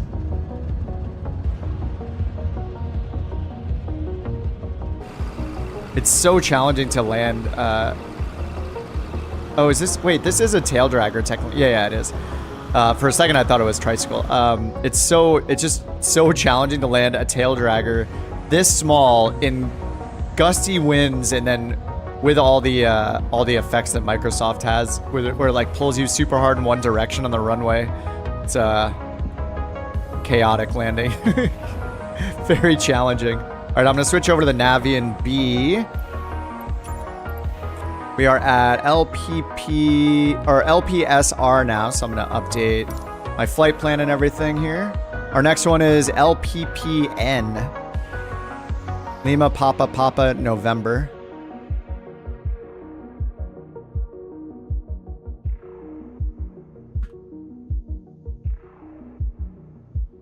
All right, that is updated.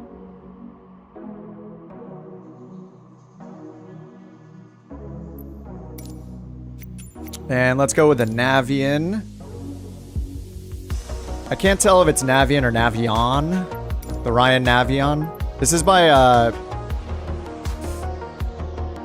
I'm gonna get the number wrong. I should look it up before I say it. We can just find it in the marketplace. It's Hangar Studios. Is it 713? But it's by Hangar Studios. And there's a single engine and a twin, so I grabbed both of them. Yeah. Oh, it's 713. Yeah, Hangar Studios 713. It's like this old school. It's basically like the evolution of the Mustang, right? Basically turned into this plane, like back in the 40s and 50s. Yeah, I picked it up. It is very pretty, and it also has like a mini walk around. Not quite the complexity of something in like in the Comanche, but you can like walk around and like check the oil and stuff like that. So it's pretty cool. But this thing is pretty. All right, loading back in. What's up, Dibby? How's it going? Yeah, 713. Yep. I am definitely not an expert in flying this plane yet. I've flown it like twice, and I flew the twin once just to check it out. They're very... The twin has like the character of the cockpit, like the instruments and the panel is pretty crazy. It's very cool. Just need to spend some more time in them. Almost the same detail level, way cheaper. Yeah, what was the price? I forgot the price in the marketplace, but yeah, the A2A Comanche is like, is it 49 or 59? All right, I'm just gonna do the quick start as I do. Yeah, I love any plane with tip tanks though. Is a very pretty plane. There's just something about tip tanks that make it look better.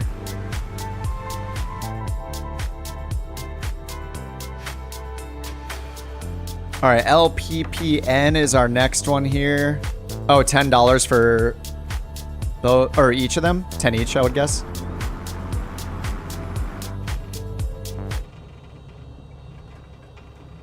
All right, the Garmin is booting up here.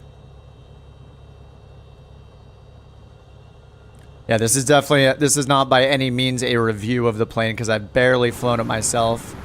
I'm no Av Angel.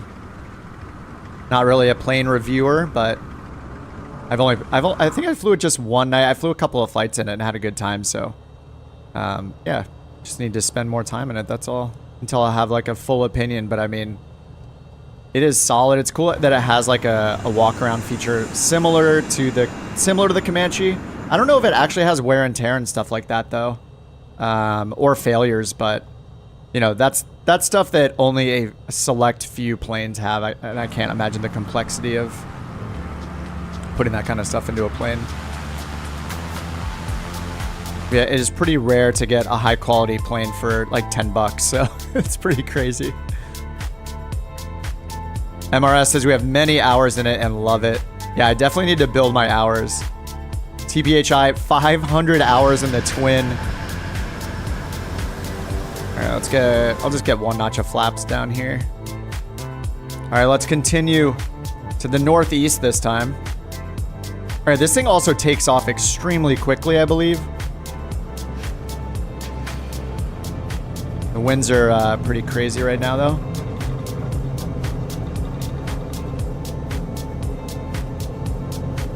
Oh, the Eagle's an F-15. Okay, thanks, Crispy. Yeah, I don't know. I definitely don't know all of my military planes, military jets.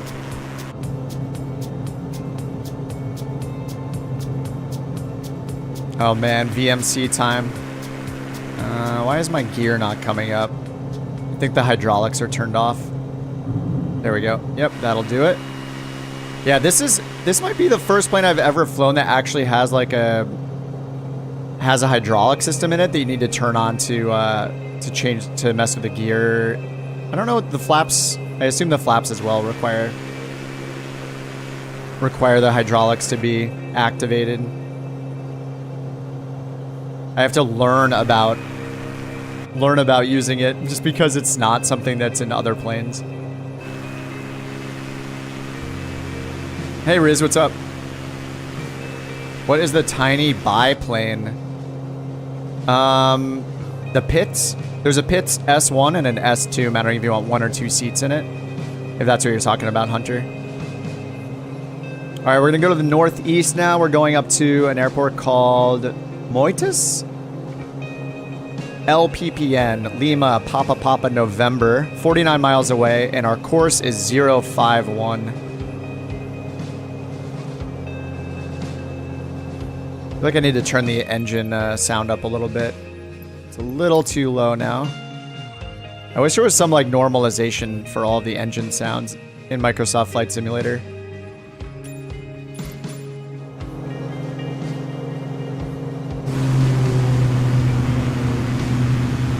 Yeah, this is such a gorgeous plane. I love how this thing looks. Look at the landing gear tucked underneath too. Look at this thing.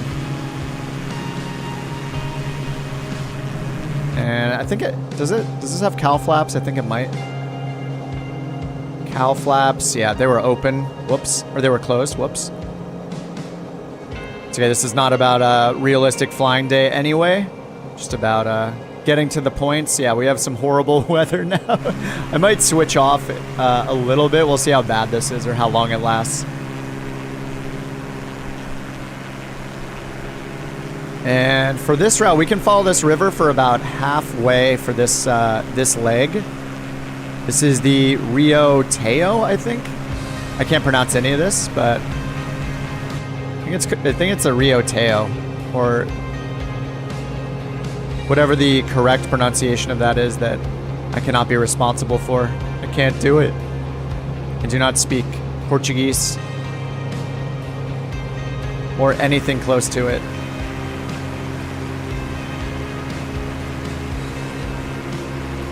TPHI says you can remove the center divider on the windshield. Oh, you can? And the side dividers. Oh, no way.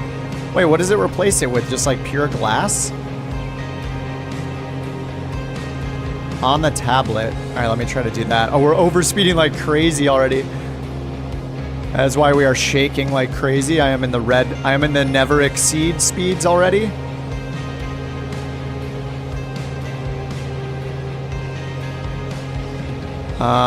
Instrumental hood, or instrument hood. Windshield canopy cover. Oh! Knew that was gonna happen. Where is it? The windshield and side dividers.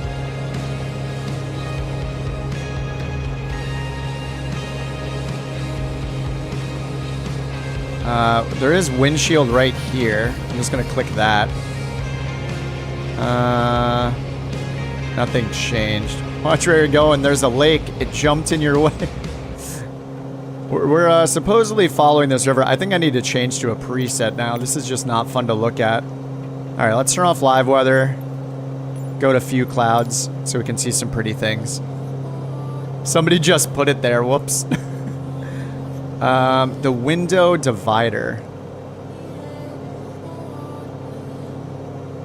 Oh, window divider. There we go. Can I do it while I'm in flight? I'm clicking it, but nothing is happening. Rizwan wants to know what kind of joystick. So for the longest time, I used the Thrustmaster TCA Airbus side stick. And just in the last few months, I finally upgraded and splurged on a Virpil Constellation. So I have a very, very nice stick now. But honestly, for me and for flight sim use, it's not really... I don't think it's worth the money, honestly.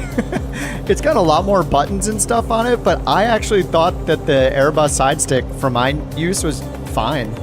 I think the benefit to having this is like I have a mount for it and stuff, which is really nice, but windshield is the front one. Oh, window divider. Windshields. Why am I having such a hard time finding this? I see window divider, so is that to the left?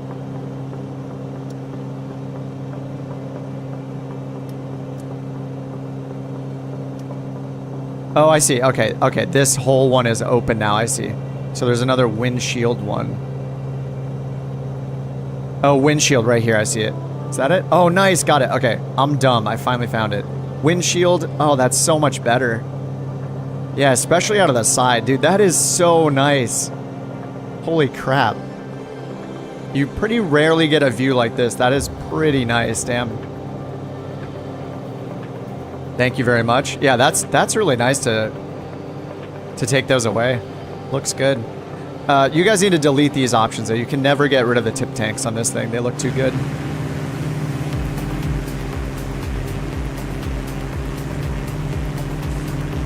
Yeah, sorry. You guys are like standing there probably screaming at your screens like, dude, it literally says windshield right there.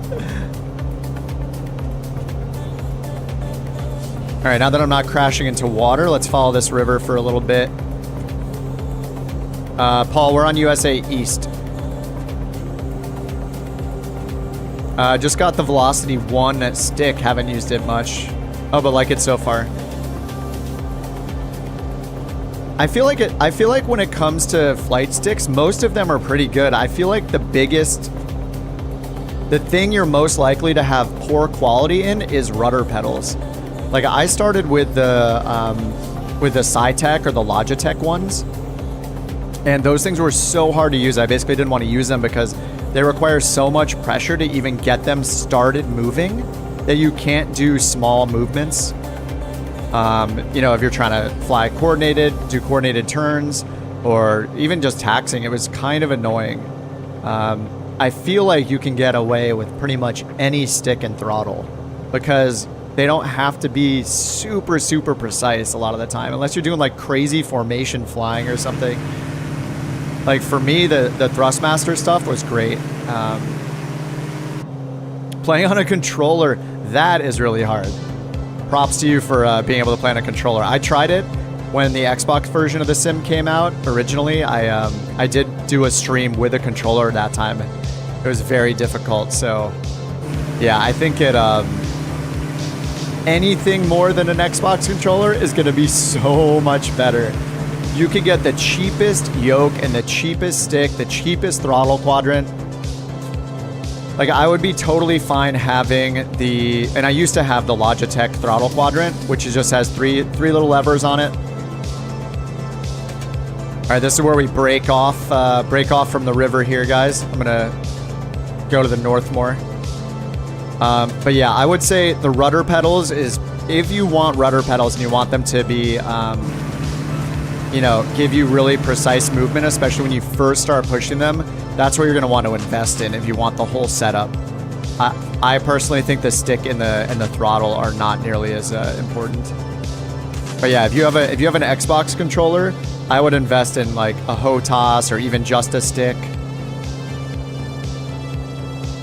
You can even, some streams I even got by using the throttle, just the stick, and the Thrustmaster has a little tiny slider on the bottom you can bind to throttle. So I had actually done streams where all I used was the stick and just the throttle slider on the stick, and that's it. No rudder pedals, no throttle, because I used the slider on that. Like, So yeah, I think a good sticker yoke is the most important thing, or any sticker yoke really is the important thing. Thrustmaster CPA, yeah, is that the package? It's awesome. Yeah, the stick is cool alone. Yeah, I still have it right next to my desk here.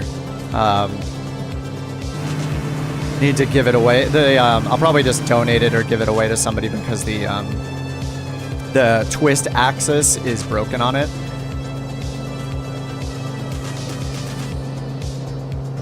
If I could send it anonymously, I would love to. But I don't think you can mail anything without a legit return address and name on it, can you? I don't know.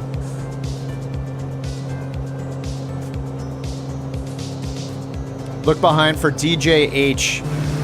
Oh, you're on controller. Well, are you in the air? Where are you? TJ. Oh, I see you up there, yeah. What's the PS1RE? There are so many plane type codes, like plane type designators. I have no idea what I'm looking at. I'm the worst at knowing the plane type codes. X56. Yeah, I actually had the X56 as well. I had the X56 HOTAS. And I did not like the throttle on that thing though, because it kept falling forward on its own and increasing my power even though I wasn't touching it, no matter how much I tightened it. So I think those like desktop sitting throttles are not good. I would get a mounted one personally. I didn't have a good experience, at least on the cheaper ones. The Logitech ones just, as much as I tightened it down to not, it would fall forward thanks to our good friend Gravity.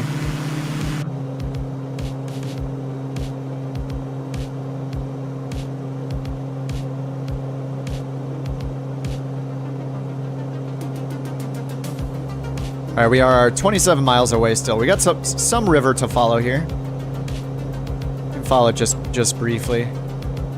Oh, dude, look at the bridges over here. Beautiful. Dude, Portugal is awesome to fly in.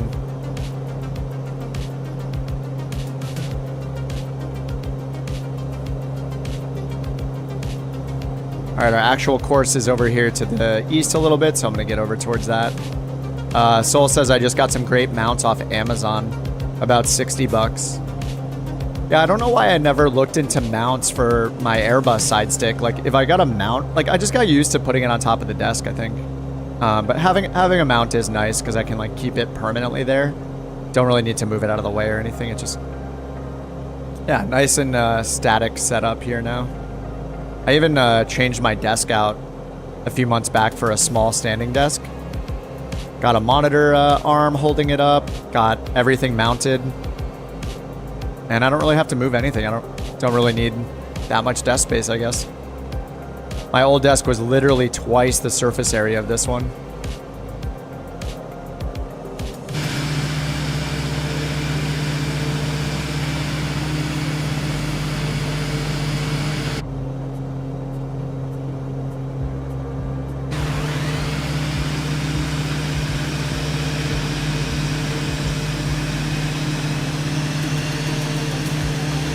Thanks for the screenshots, boys.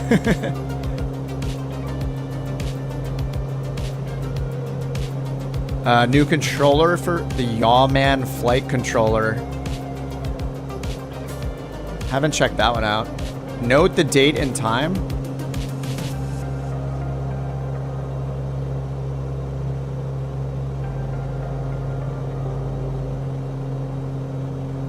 What do you mean note the date and time? Did I forget something? Goat says, I don't think you're done with your setup. Flight Sim's more of a rabbit hole and it gets deeper. I've been trying to resist for a while. Like, I know, like, okay, I guess if I look at my closet, that's not true. Like, I have real Sim Gear G1000 in the closet. I have a real Sim Gear 530 and a 430.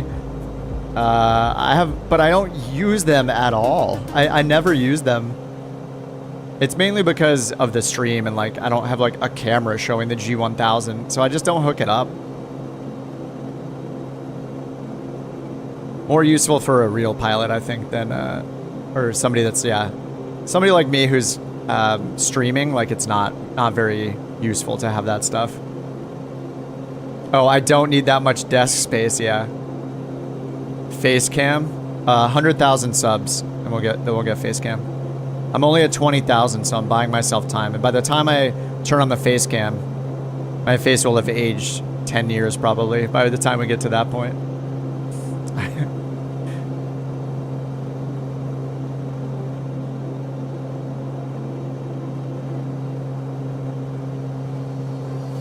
I have thought about the face cam.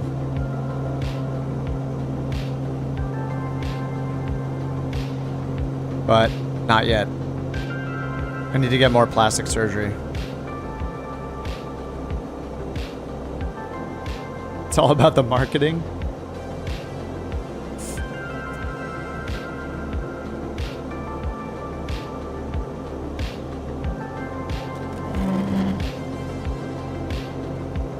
Another gifted membership from Tony. Thank you, Tony. Nishant with the new mustache badge. Enjoy your mustache. Pull up your super comfortable flight sim stool. See, it's up to you guys how comfortable your chair is, really. If you go away after 1 month and you're stuck with the stool forever, I don't know if you guys noticed, but Branson upgraded to a lawn chair earlier. So if you want to get all the way up to the couch and the Eames style lounge and the gaming chair, you got to stick around, you know. Thanks a lot, Tony. Appreciate it, man. I saw Tony in front of us a bit. Where is Tony now? Tony was in looks like he was in the Grand Caravan. You may notice it's only one at a time now.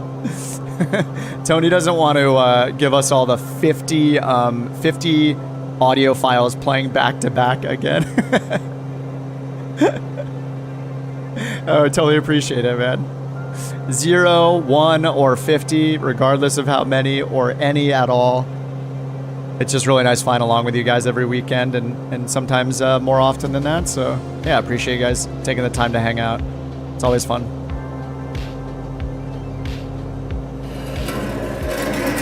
Yes, Johnny's upgraded to the lawn chair. Congratulations, Johnny. Yeah, I put the chairs back on the stream so you guys could see the original and why the badges look so weird, and it's because the badges are basically the headrest of your chair because they're too small to show a whole chair. So we got a little portrait of your chair. That's how it's going. Sierra, 5 more gifted. Thank you, Sierra. 5 more stools getting pulled up. Pop-Up says, do you have any experience with warbirds? No, I basically fly all of the GA planes. I don't really, and actually specifically like tricycle gear, I don't really fly tail draggers too much. So generally you'll find me in any piston or turboprop GA plane. I don't really fly jets that much. I did fly the, I did get into like the Cirrus Vision jet because it's so small, and the Honda jet, those like little light jets are really fun. But yeah, I'm not really an airliner, warbird, military jet kind of guy. I'm more into the GA planes and doing little air taxi missions in on-air company, you know, flying 2 or 3 passengers at a time. Low and slow. But yeah, sorry, no experience with warbirds. I feel like people that really, really like that kind of stuff, a lot of them will play like DCS or something instead if they want to actually get into like, into air combat. Instead of just flying around in the sim. But yeah, I know all that stuff is super popular. It's just not something I've gotten into myself. Dude, look at just the towns here, the cities here, like nestled in these little, like just in these little valleys. This is so cool. Dude, Portugal is awesome. We're getting up into the more mountainous areas now. Like, I knew this flight we would cover, like, beaches, lakes, rivers, valleys, like, cool terrain. I don't know, this is just awesome. We got some wind turbines here. Thanks again, Sierra. Appreciate the 5 gifted. Enjoy your stools, everybody. And keep an eye out in your mail for your cartons of cigarettes. For your passengers, of course. Candy cigarettes, of course. DCS awesome for its realism. Yeah, supposedly, like, yeah, and I haven't gotten into DCS. But yeah, supposedly, you know, DCS is extremely realistic when it comes to military jets and yeah, just any kind of military plane. But yeah, I haven't gotten into it. I saw one of their trailers recently. Is it for their 2024 trailer? Was really well done. It was kind of making me want to install it, but I don't know. I don't know that flight combat, like air combat, is really a thing I care about. Like I'm more into the commercial or air taxi style flying, you know. And by commercial, I mean air taxi, like small planes, stuff like that.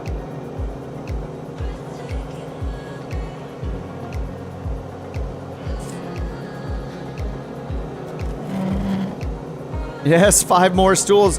Thanks, Mountain. Thank you, the Mountain, for 5 gifted. Spreading the comfortable stools around to all sim pilots. Dude, look at this little spot down here too.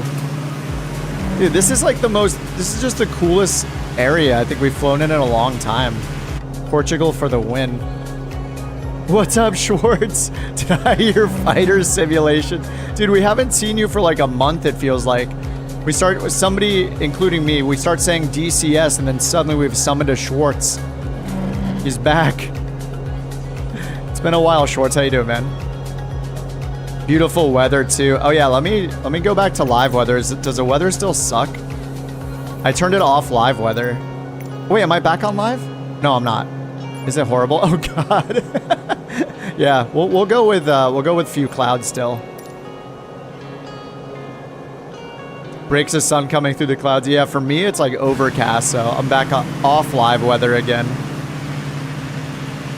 The Black Square Bonanza won't stay running.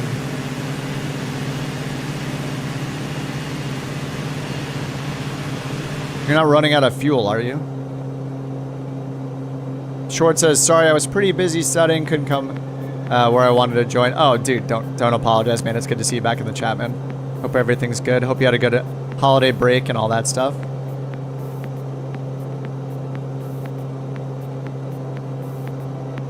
How dare you, Schwartz? You can never leave. If you aren't watching the stream, I will know. All right, we're coming up to our next airport right in front of us, actually. Looks like we have 1-3 and 3-1, so I'm going to go out to the east a little bit. Runway 13 is actually preferred, 13 knot winds. And let's do a touch and go at this one. I'm gonna land on 3-1, even though I'm gonna have a tailwind. Land on 3-1 so we can do a touch and go and just keep this going. We gotta get like 5 or 6 more airports here.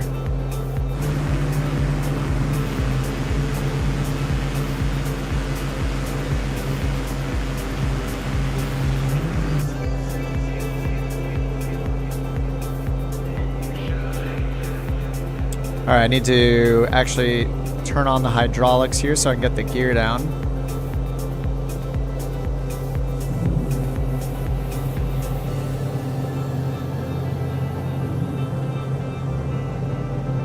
All right, 3 greens.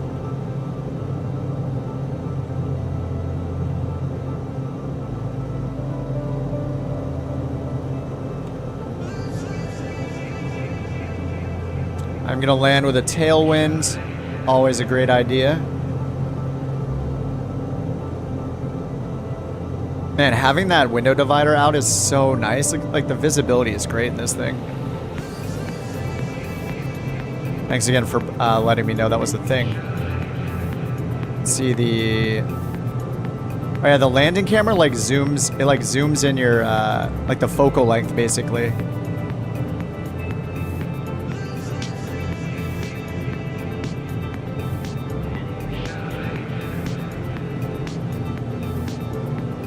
Yeah, see the landing camera, how it like zooms in the focal length like that?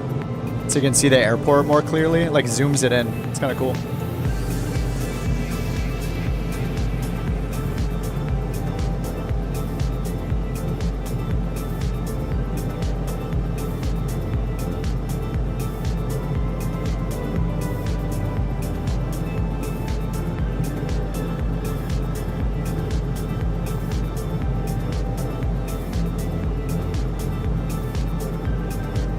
touch and go with a tailwind.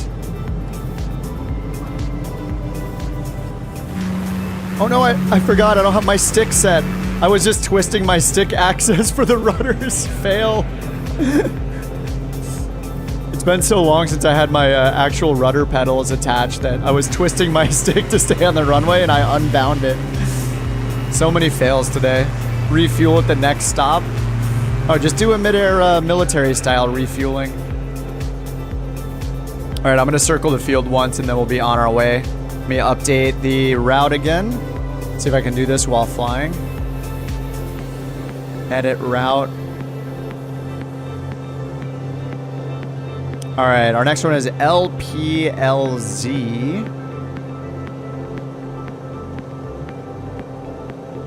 All right, route has been updated. There we go. LPLZ, 30 nautical miles. It's called Lausa or Lusa? It's calling me a Lusa?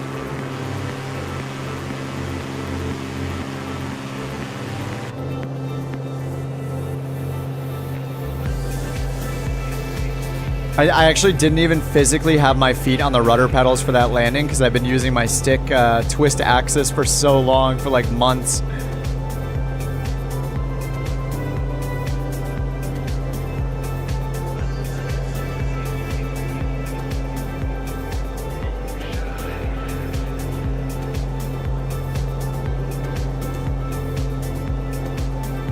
All right, we're going to the northwest, so our course is 327.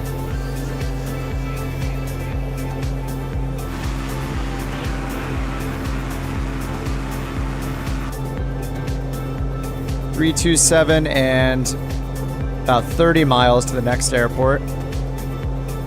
After that, we have 4 more. So many. We're at the 2 hour and 15 minute mark, so I think we're good. I think we'll finish this at about, maybe about an hour from now.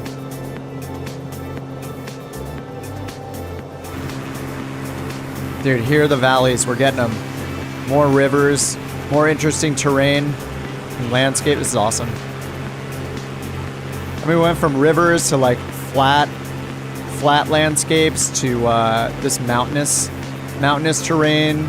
This is rad. The variety is amazing. I know I keep saying it, just really cool. After those days flying across the U.S. where we, it felt like we flew like 2,000 miles until we got into some interesting terrain, some interesting valleys and canyons and stuff. We're just, when we started in Florida, obviously like everything in the southeast, you know, the U.S. is just like very flat, very low elevation out there. Schwartz says, since I'm coming to join the formation, what do you want to see? I don't know what I own, so it's what did I get? I mean, I forget, I don't know if I've got anything else. I got that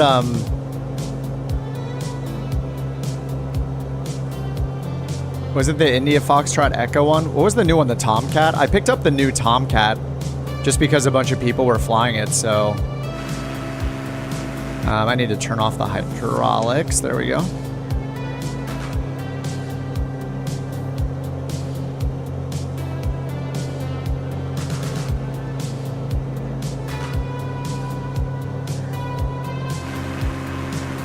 The Milviz. I'm not sure which ones I have, honestly. I can't check right now either. I'm not sure. There's only one way to find out. Quitting back to the main menu and checking my hanger. I'm gonna make another 360 here.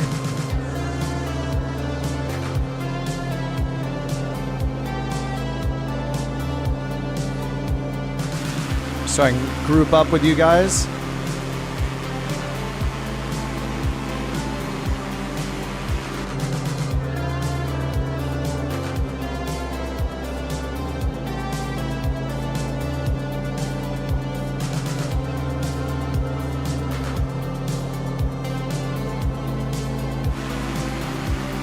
Says, let's see, our minimum safe altitude for this is 4,500 feet. That's including all like obstacle clearance, terrain clearance, so. If you don't have live weather on, you can just fly visually. Let me see how the live weather looks now. Ooh, it's still kind of crappy. Oh, that's not too bad that direction, actually. Looks like maybe we're heading out of it. I'll leave it on for a few and see if it looks like it's improving this area. Try to use live weather whenever it's possible.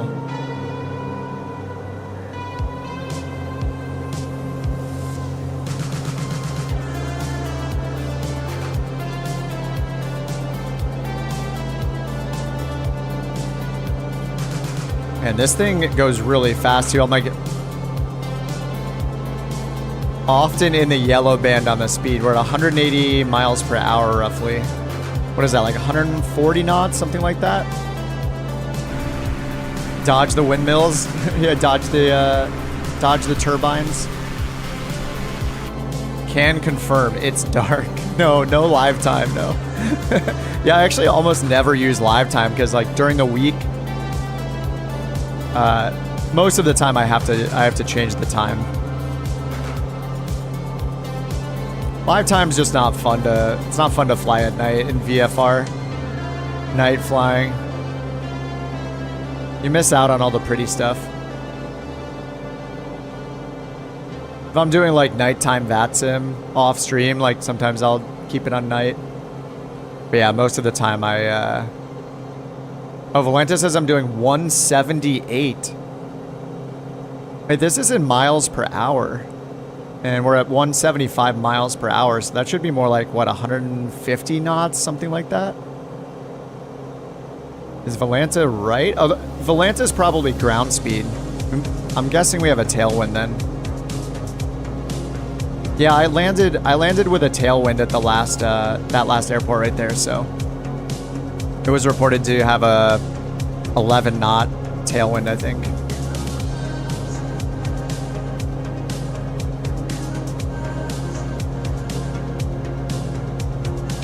Oh yeah, here we're getting our ground speed. Okay, so our ground speed here says 164. Yeah, that matches with what's on Valenta. Yeah, okay. So Valenta's speed is actually ground speed. Between the windmills, between the turbines.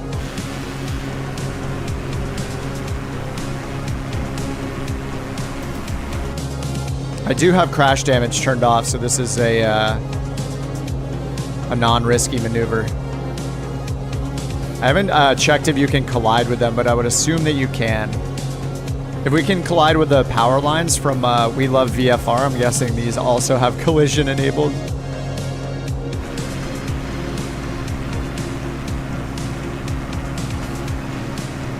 Oh, you can't collide with them?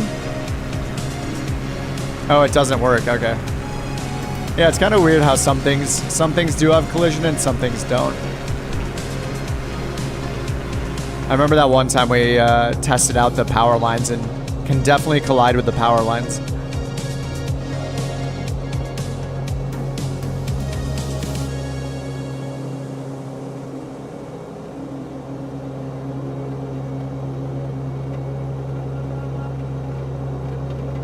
I'm looking at a world map to see which river this is, but there's no way I'm going to pronounce it right.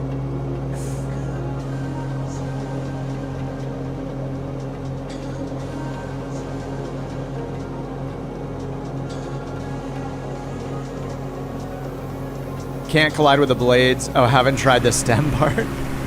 Godspeed, sir. Yeah, this isn't too bad. The clouds aren't too bad right now. We're getting this cool fog mist kind of effect here. Yeah, interesting shorelines. Yeah, they look a little weird right here, right? Kind of sandy, yeah.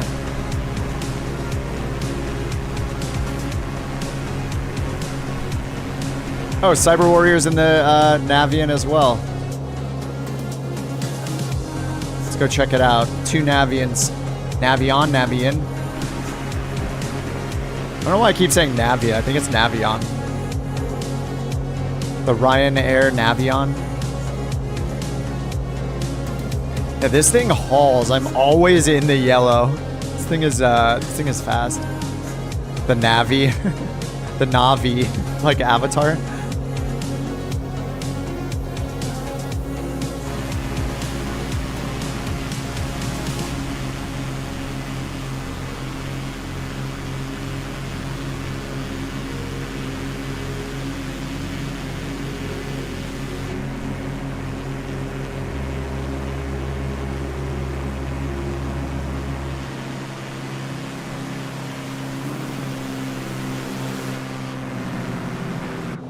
Is that an SR-22? It is.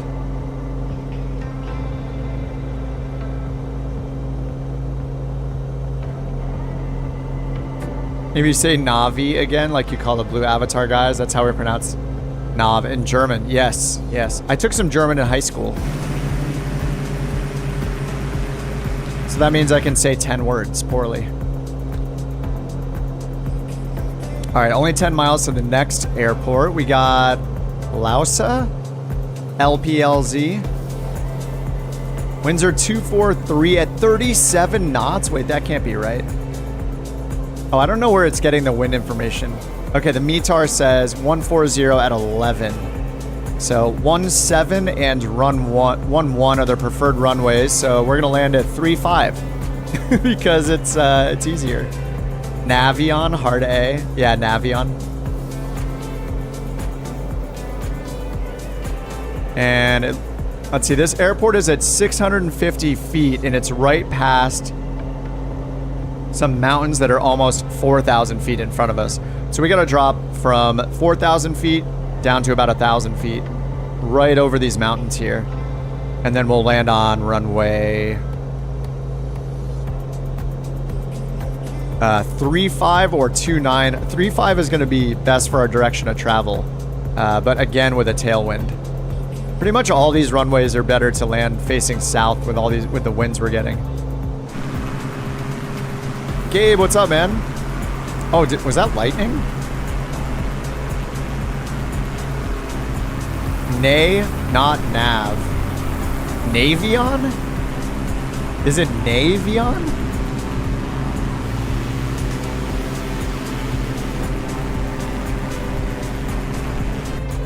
Like yay and nay, the Navion.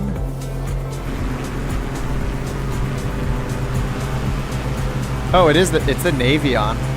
Huh. I thought I heard it pronounced Navion in like all the videos I watched.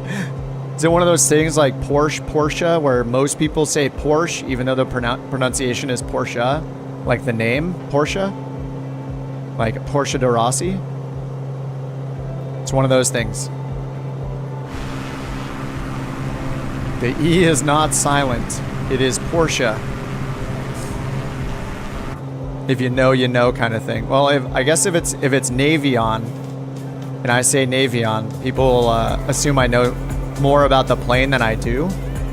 If I know how to pronounce it, so that might be a problem. Porch.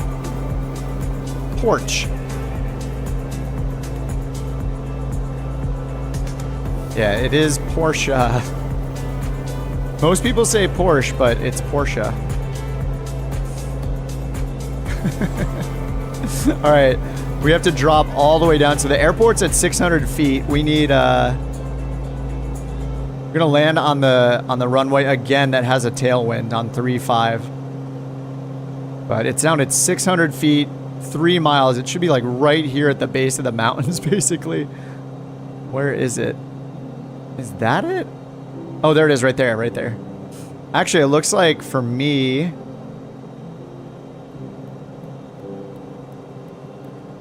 Wait, is that it? Is that it, or is that another airport? No, that must be it.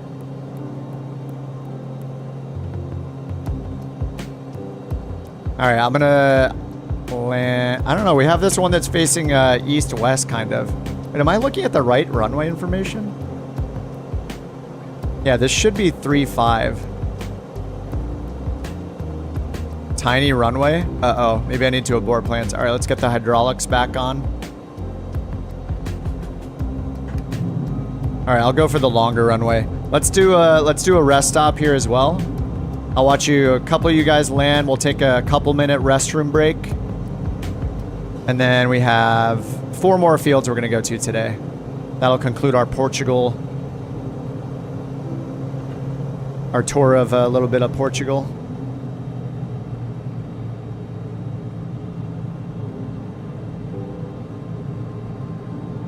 It almost looks like a taxiway from here.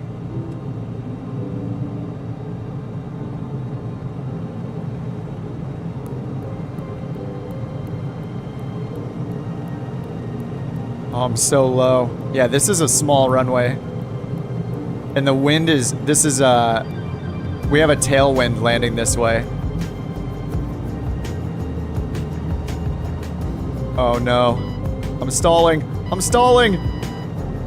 Oh my god, my worst landing of all time. Yeah. Do not land with a tailwind in this one. Oh my god. Alright, now to the drone cam. Yeah, definitely a bad one to choose for the opposite runway. I've set you all up for failure. Good luck. Oh no, this is gonna be bad. Porpoise landing for the win. Yeah, the tailwind is rough. If you guys are smarter than me, you'll go for the other side. Into the wind. Yeah, it says the METAR is... It says 140 at 1-1. So 1-7 and 1-1 would be better. That was such a bad landing. I feel like every landing today that I've done has been horrible for one reason or the other. Forgetting I have my rudder pedals, landing with the wind behind us every time. The windsock, doesn't look too bad on the windsock actually. Big fails.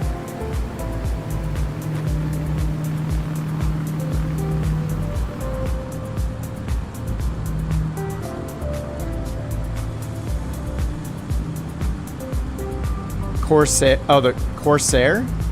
The Crosshair is impossible to land? Dude, it is not fun. Hard landings in all of our futures, maybe. I don't feel too bad if you guys are flubbed, Ant. Flubbed is just putting on a show. He's doing pretty rough, too. Oh, yeah. I broke the landing gear 100%. DJ. All right, now you guys are just being silly. Just being silly. Here comes NJB and the Kodiak going the correct direction. Look at this. This is what it would have been like for us if we landed the correct direction. Beautiful. All right, here comes Jewel. Oh, Jewel's in the helicopter. Never mind. H-160. Oh, Schwartz is here in an extra.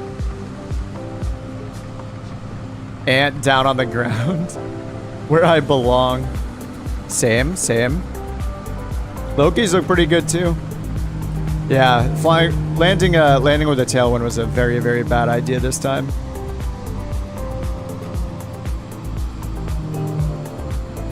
Yeah, 1-7 and 1-1. Definitely preferred.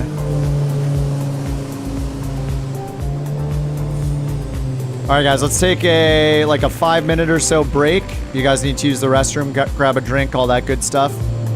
I'll update the flight plan right now. We have 4 more stops, and then we'll call it a day. Next is LPVZ. Viseu. I'm gonna add that in the route at the top right now. LPVZ. This one's 40 miles away. All right, that is all updated. Had to do a go around. Yeah, I just, I just forced myself to the ground. It's fine. If you do a go around, you're better than me. You're better than the rest of us who just forced the plane to the ground. All right, quick rest stop. I'll be back in a few minutes. Gonna grab a beverage, use the restroom. See you guys in a couple minutes and get that camera set up so it's better. There we go. All right, guys. 3-4 minutes, something like that. See you guys here in a few minutes.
Oh, this turned into a dance club when I went AFK?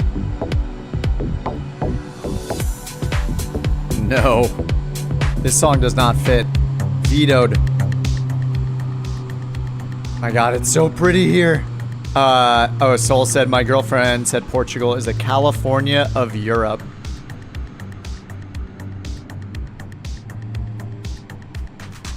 I mean, this, yeah, it's really amazing. It's beautiful. I feel like I just want to keep flying in Portugal. This looks awesome.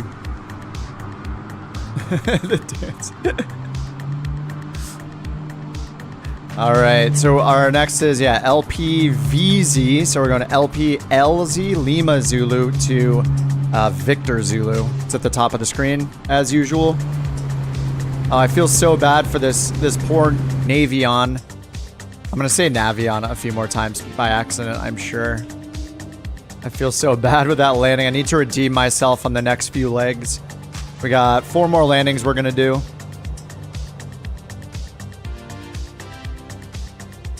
$92 nautical miles left. All right, let's take off into the wind, I'd guess this time. Maybe a good idea.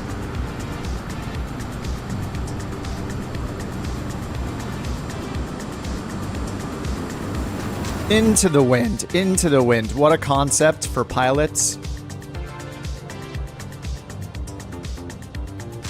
You have somebody saying, forget about it, just land with a tailwind, everything will be fine. It's just a simulator.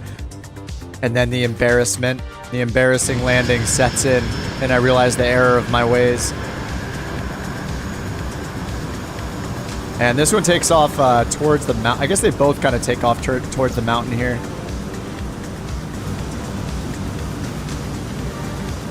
Alright, I'm gonna wait here about 30 seconds just to see if other people start moving. Got a few people not moving yet on the ground.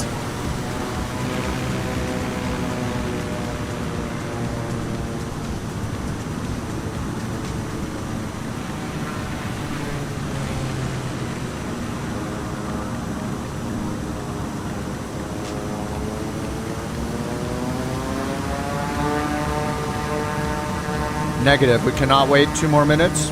The train is departing in 15 seconds. It's okay. You guys can always catch up. You can always use time acceleration to catch up, but it's like most people are. Let's see.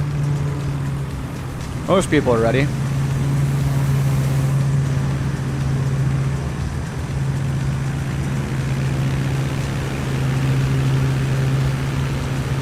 All right, how about this? I'll take off and I'll circle the field once. Then we'll be on our way.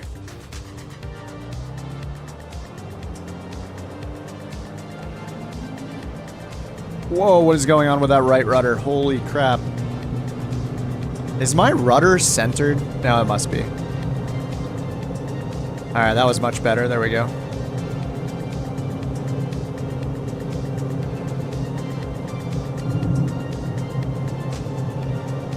Gear up.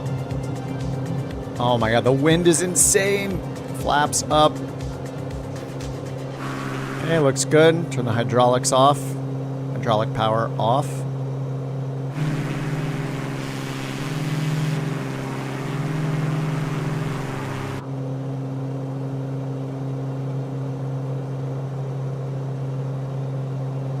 Man, I don't know, the wind has got to be more than 10 knots right here. I'm getting blown around like crazy right now.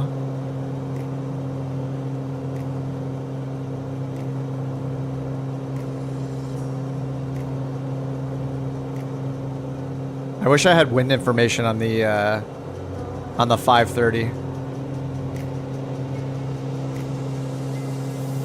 Oh yeah, I could put the 750 in this, I think, right? I'm pretty sure you can change the avionics. It takes both the 750s.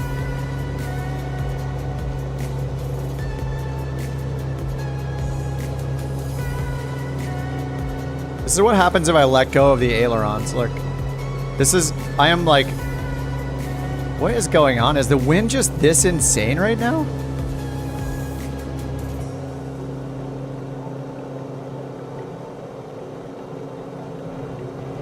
Yeah, are you guys needing a ton of left roll right now? This is if I let go of my stick. That's what happens if I let go of my stick. I'm holding it like hard left right now. Oh, let me double check. Yes, and then not me. All right, let me check my controls. I feel like my stuff is not in the middle. It's not.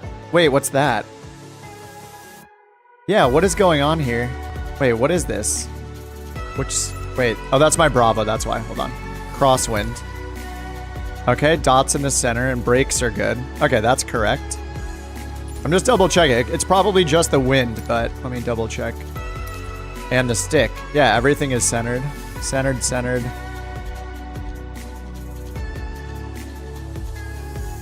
All right, everything's good. I think the wind is just insane right now.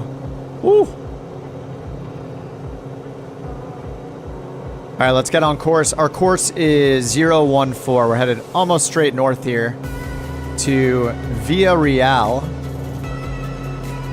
Wait, what's next? LPVZ, right? Oh, sorry, we're going to Viseu first. Viseu.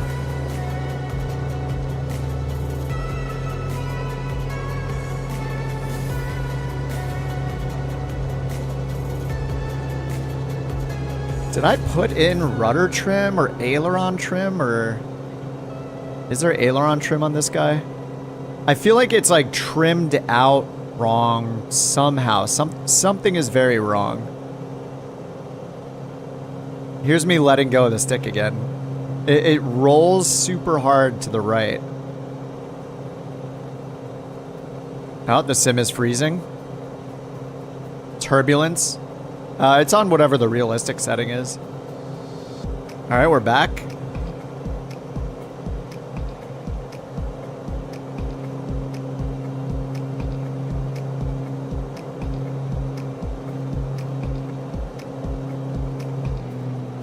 Propeller. Everything is in. This is how hard it's rolling when I let go of the stick.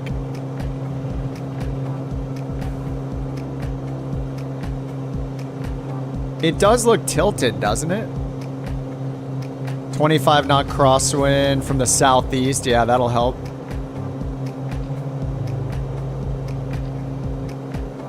Non-live weather.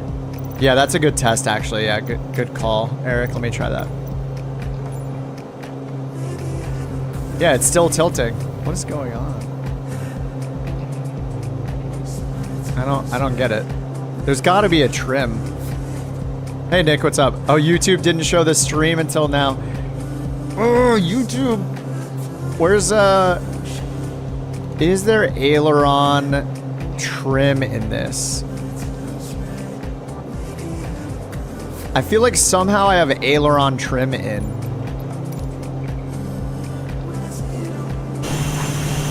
Yeah, I do. Look, this is me. If I let go of the stick, look at our right aileron. I'm letting go of the stick right now. It's deflected.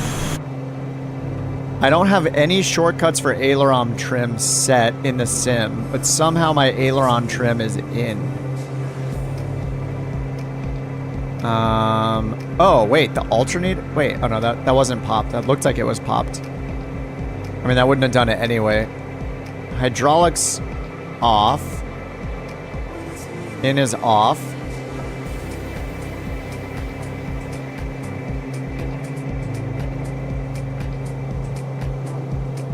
I don't know what's going on. I think I need to find and reset aileron trim as a hockey. Yeah, it seems like there's like some invisible aileron trim in. So let's check that. Aileron trim. Right and left. Control. I don't even have a numpad, so those don't apply to me. Center aileron. That's different.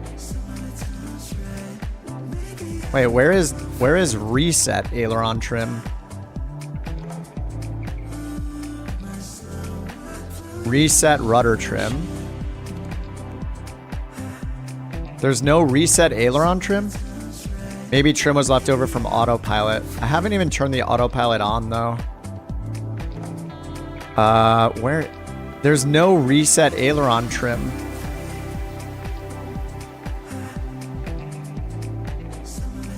That is so weird. I have no idea. I'm gonna hold left stick the whole time. My arm is gonna be so strong.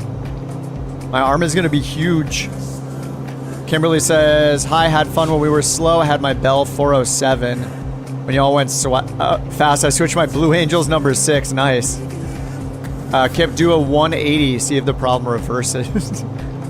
Yeah, I can't figure this out. This is so weird. It has aileron trim set somehow.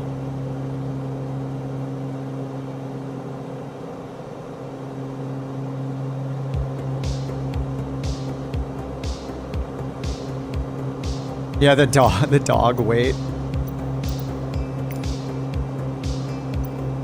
Yeah, no 500-pound dog, thankfully.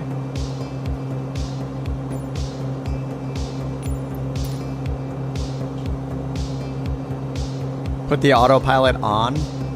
Oh yeah, okay. Yeah, okay, let me try that.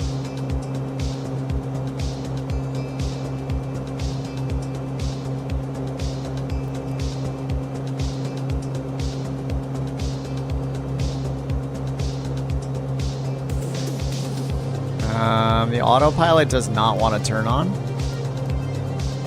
How is it letting me arm heading mode without a vertical mode?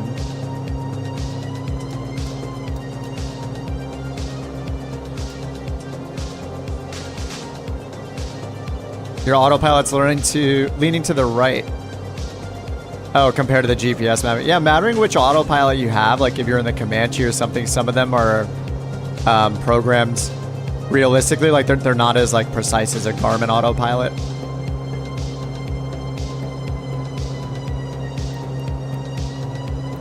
I don't know what's going on with this autopilot. Oh, there it goes.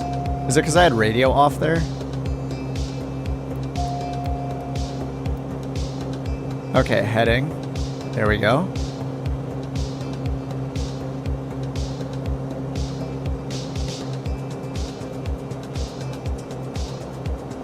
See if that fixes it.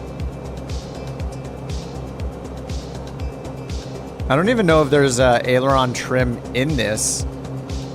We have our elevator trim right here. Flaps gear.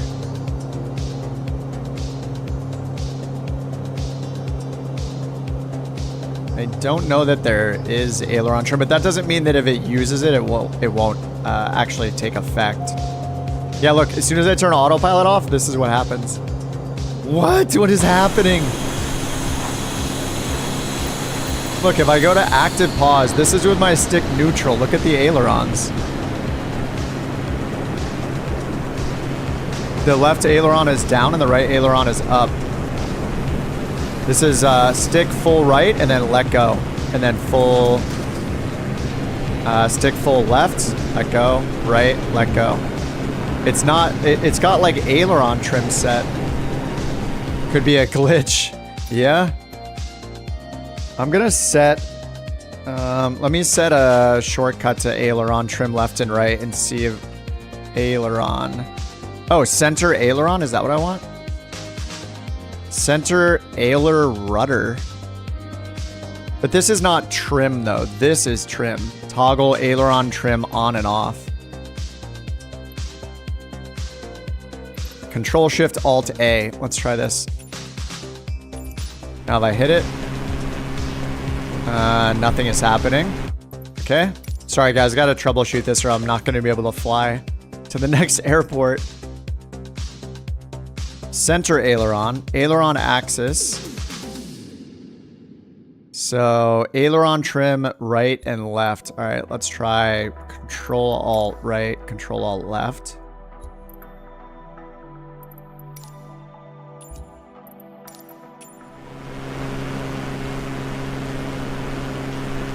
It is not changing it. I don't understand.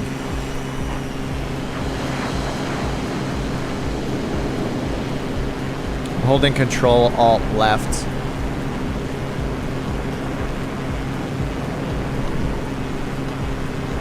Is it changing?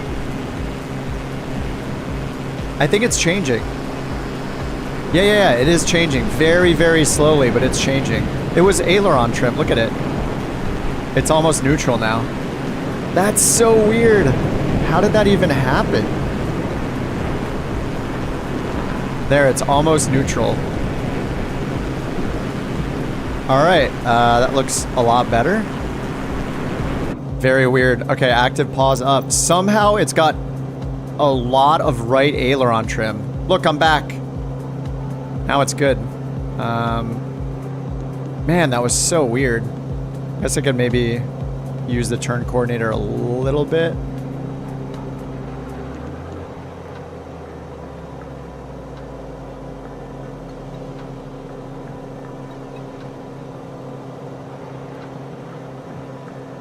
That was so strange. I have no idea what it was, but somehow my aileron right, I have a ton of right aileron trim in that was rolling me to the right constantly, even though there's no aileron trim that I can see in this plane, and I have no shortcuts set to aileron trim.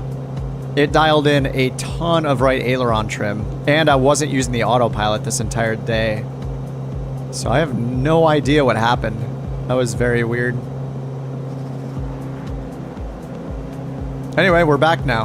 How do you get the dog? It's in the video description, Manolin. If you check the YouTube video description, I have a link. It's called Man's Best Friend, and it's free if you're on PC. And I don't think it's in the marketplace yet if you happen to be on Xbox. All right, sorry for the delay, guys. We are back in action here. I can control the plane. Catching up to you guys. Hangar Studios themselves in the chat. Hangar made this plane, made the Navion and the Navion Twin. So yeah, this is the first time I'm flying it on stream. Yeah, I don't know what happened to my aileron trim, but somehow it got activated like hard right aileron trim after a landing, and I haven't used autopilot all day, so I'm not sure. But set a couple of shortcuts and reset it. It's actually kind of weird. It's kind of surprising there's not a reset aileron trim shortcut like there is for rudder trim to just set it back to neutral perfectly. All right, for you guys up ahead, if you're getting close to Viseu, LPVZ, see, we got runways 1 and 19er. 19er is the preferred runway, but the METAR is 4 hours old, it says, so.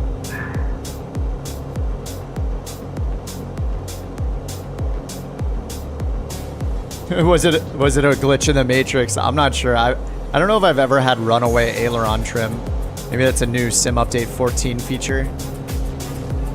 But there's not even aileron trim in the plane that I can see, so I only see pitch trim in this.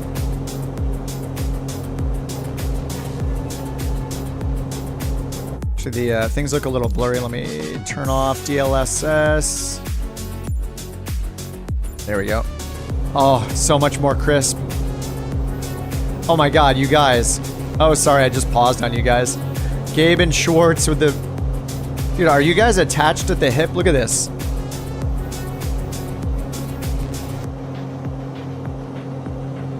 Sorry, I paused for a second, guys. That was rude. Currently can't control anything.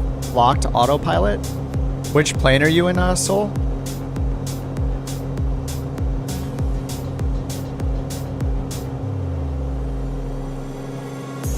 I should catch up to the two Navions in front of me.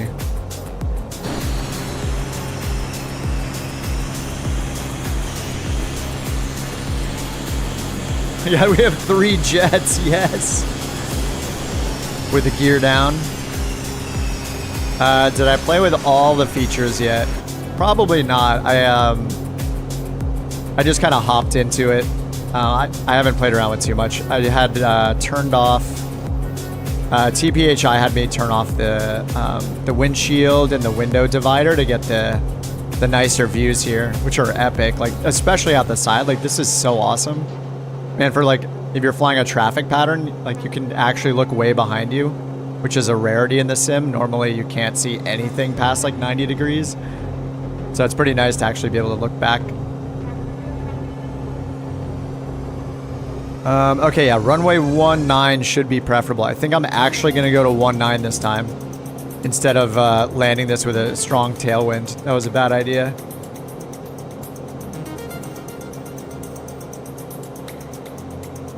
If this engine is like too fast for the plane, almost like it's I mean, we have I don't know if we have a big tailwind right now, but anyway, at least my indicated airspeed, I'm in the yellow all the time. I mean, I guess that's a good thing. You can actually get it up into the yellow band there. I feel like most planes, especially props, you can't get them going that fast in general at any altitude. Usually they max out before the yellow unless you're like in a descent. But this one, you can get into the yellow band just like straight and level.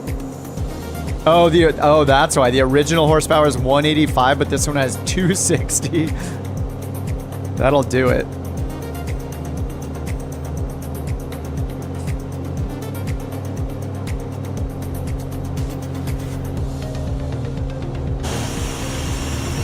My God, Portugal is so cool.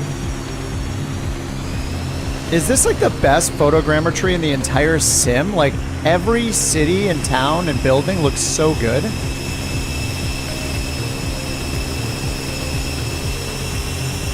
The Super 260, right. So this is like the evolution, the GA evolution of the Mustang, right?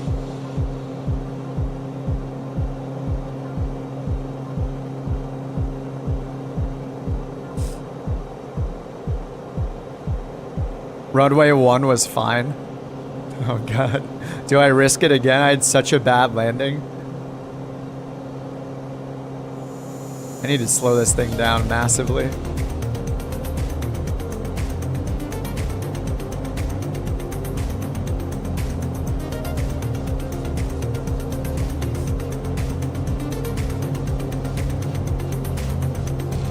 Set the temperature colder, yep. Actually, I think I'm on live weather again. I was using a preset for a little bit, but the weather's cleared up quite a bit. What's up, Raccoon? P-51 Bloodlines, originally made by North American.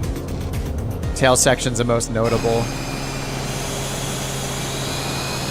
It's a very, very good-looking plane. Like I have grown to like absolutely love any plane that has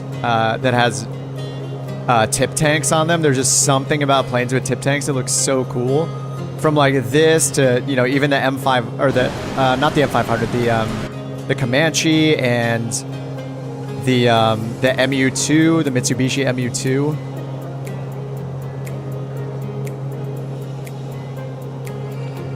Oh no, hydraulics.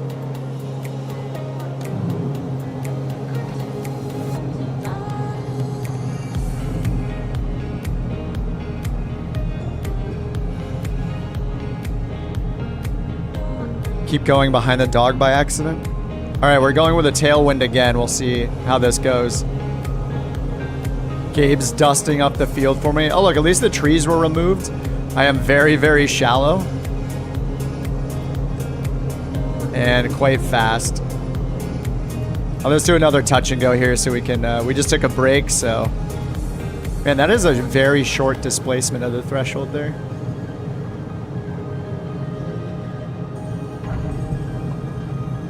On the actual rudder pedals this time instead of twisting my stick, which doesn't do anything anymore.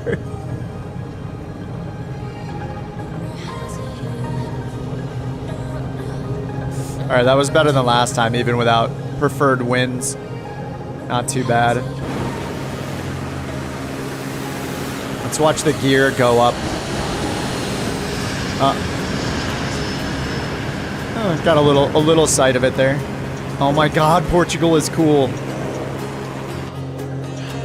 Yeah, on one of these, I'll land with the wind into the wind instead of with a tailwind. So, and I'm very much half-assing it today. When we do these group flights, I just fly like super distracted and not really taking my approaches seriously in any way. So therefore, we get lots of messy landings. That one was not the worst of them. All right, next is Vila Real, LPVR. I will update the top of the screen again.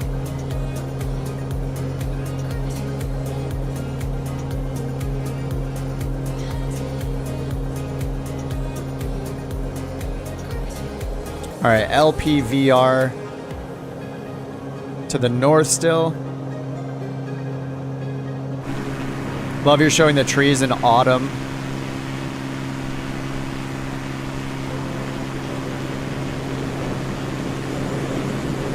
Yeah, I guess that makes sense. It does. I assume that makes sense in Portugal right now.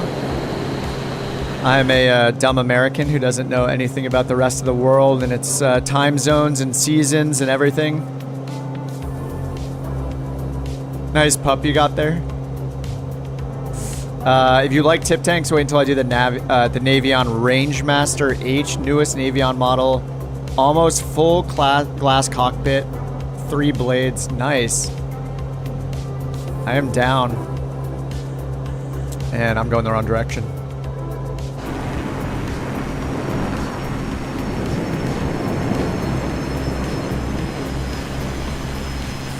Yeah, it's funny, all the Comanche flying I've been doing recently too, I haven't been using the tip tanks, but that's because I've been flying it with the on-air company and wanting to simplify my life there.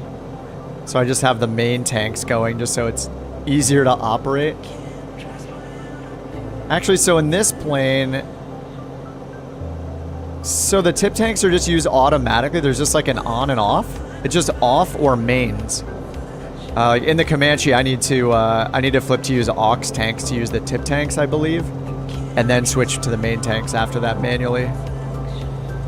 But it looks like this just basically has an on and off switch. Is the fuel on or not? Are the tanks selected or not? Unless there's like a hidden, there's like no label for the tips, but looks like it's just all connected. Tips, you can fly over 1,000 nautical miles. All tanks in the Navion's gravity feed to the mains. Nice. Oh, that's nice.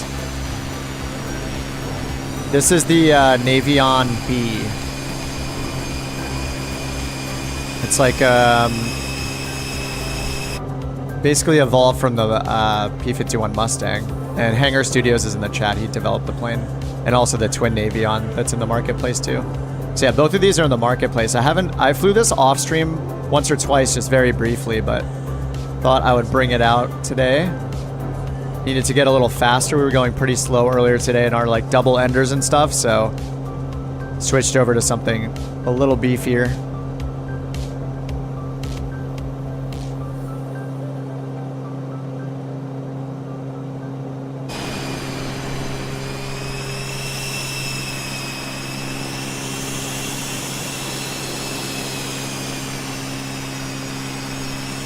Don't touch the tips, boys. Don't touch. No touching. For some reason, I'm thinking about like Spaceballs and your shorts is tangled with mine, and also thinking about like Arrested Development when like the grandpa or whatever is in prison. They're yelling at them whenever they touch each other. No touching! No touching! Remember that the indicated speed, yeah, miles per hour, yep. Yeah, luckily, like, also flying the Comanche, that also is in miles per hour. Thankfully, we have our ground speed shown, thanks to the 530, so that's nice.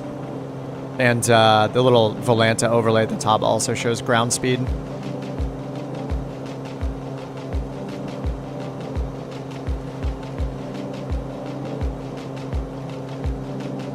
Yeah, I love the views out with... I'll see if it's persistent. I assume that the settings are hopefully persistent. But having the like full glass here, like having the strut or whatever here in the middle gone and the one here gone is really, really nice. The visibility improvement's awesome. It's a nice option to have. Like the sim is so hard to look around in, like even if it's not a realistic modification, it's really nice to have the option. I could see setting like, there is a shortcut to look, I think it's like 135 degrees back like this instead. Like, that is such an awesome option for the visibility in this thing. I think there might be a 135. I don't know if it's X-Plane or also Microsoft Flight Sim, but... I think there is an option to look more than 90 degrees quick look.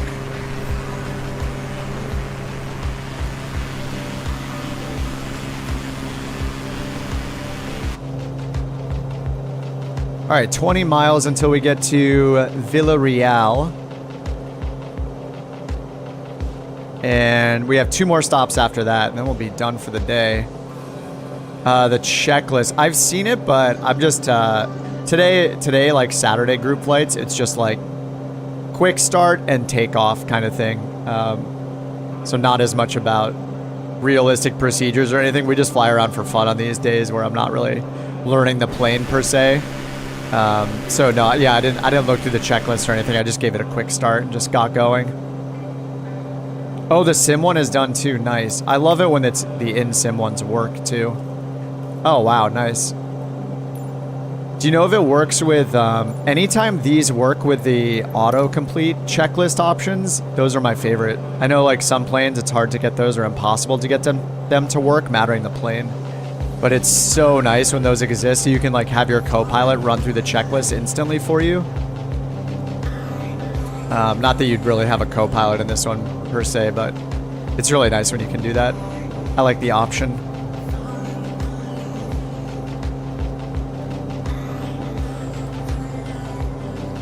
Just for reference, yeah.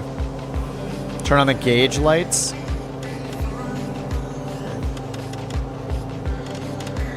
Oh, whoa, nice. Oh, the avionics dimmer. Whoa, that's cool. Oh, that's so cool. I didn't expect him to get all of these to get like a neon glow to it. That's awesome. What the heck? I mean, that's custom, right? Like, I don't think I've seen a plane do this ever. Yeah, I've never seen a plane in the sim highlight the numbers like that. Dude, what? Can we get that in every plane? That's awesome. Custom effects. Oh, that is so cool. Yeah, I've never seen that before. Very, very cool. Oh, I love it. Yeah, that's great. Yeah, it looks like as long as you turn the first one on, then you can like choose between how much backlighting and how much of the like green highlight you want. You just have to turn the gauge dimmer just one mouse wheel click. Yeah, and then you can pretty much not have the regular glow and just have the green glow. That is so cool, man. Awesome addition. That's great. Only plane with a complete engine modeled in this sim.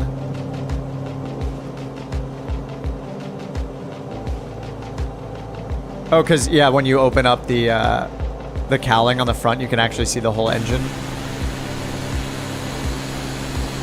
Try to remember to do that at the end of the flight. But yeah, I know you can see the whole actual engine is pretty cool. Is it really the only one? I don't think you can see the Comanche engine at all, like by comparison. I don't think you can look at all yet.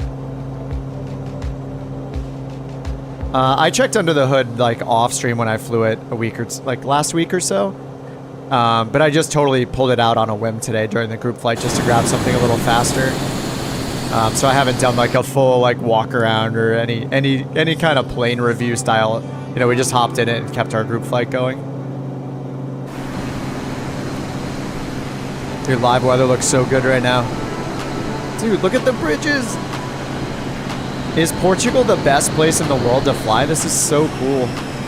The bridges are very messed up down here, though, the road.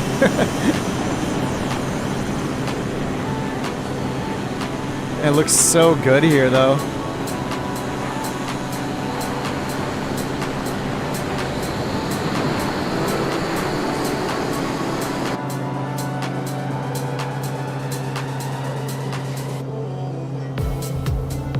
All right, back in the yellow again.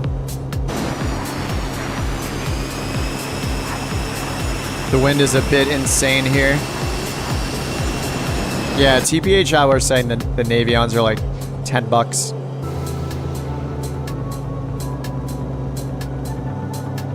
It's the Ryan Navion, or Navion, N-A-V-I-O-N. I think if you just type Ryan, you'll probably find it. There it is.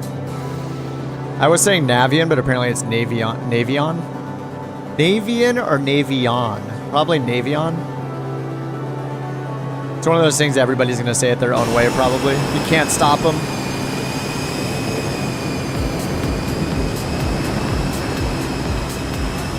My God, the terrain here.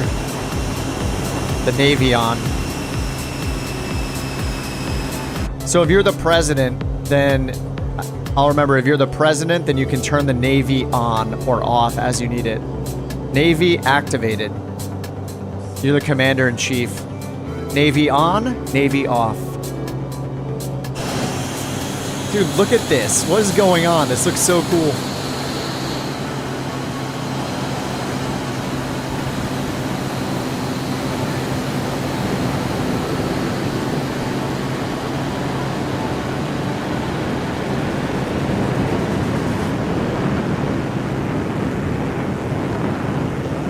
Get your screenshots ready, everybody. Get your screenshots ready.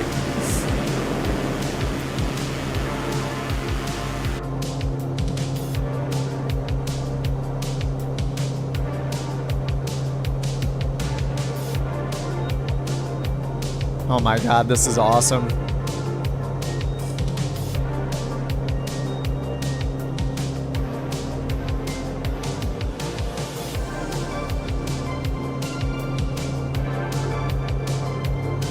NJB's giving the trees a trim. Oh, we have a huge bridge up here. Is that a gigantic bridge? Oh, all right. I'm gonna get up to that faster, and then I can switch to drone cam and watch everybody fly under this massive bridge that's coming up. The airport is right to the. Oh, this is the Vila bridge, I guess. The airport is right to the east of this. But the bridge is right here. How could we not go to it? This bridge is massive. Thanks for taking out for a ride. Yeah, dude, I appreciate it. Thanks for dropping in. I'm sure it won't be the last time I fly it. Yeah, if you guys want to check it out, it's in the marketplace. Ryan, Navion B, and then there's a Navion twin as well. And Hanger said he's working on a third plane. Nice, Gabe.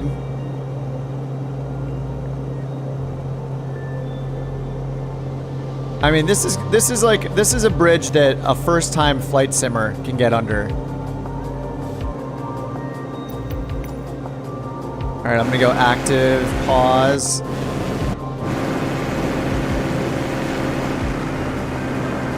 What's going on here? There we go.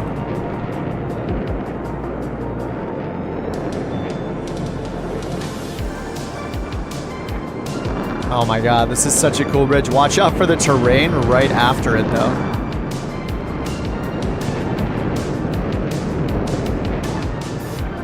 Go, go! Oh, this is one of the better or more well done bridges in the sim, I think. I mean, obviously this is part of the world update or something, but Navion L17B military variant's the next one. Oh, and then the range master. Sounds good, man. Let me know when they're out. I'd love to try them out too. Yeah, I'll get in the twin on stream someday too as well. I feel like I need to put more time into that one and learn it a little bit better. Not that I put a ton of time into learning them yet, but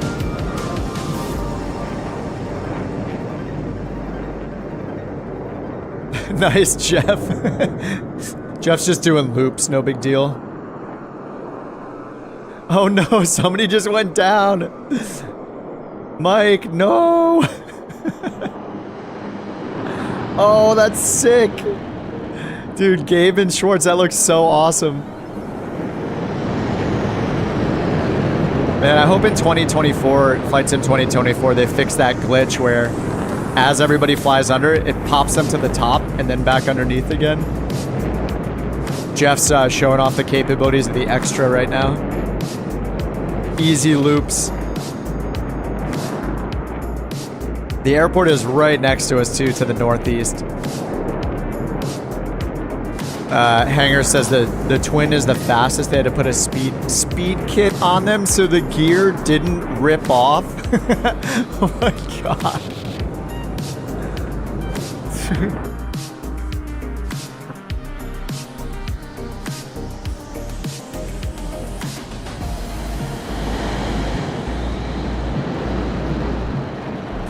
Man, this bridge is, this area is beautiful. This is just awesome looking. Look, the trucks and cars are actually on top of the bridge too. All right, backfire's coming in, followed by Gabe.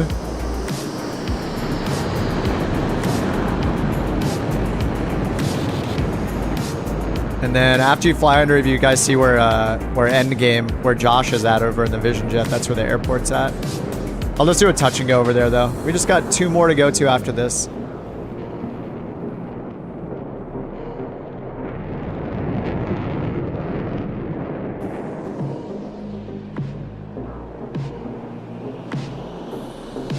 See, the next airport is going to be LPMI. And then 1 more after that. 25 miles to one and then 33 to the next. All right, my turn finally.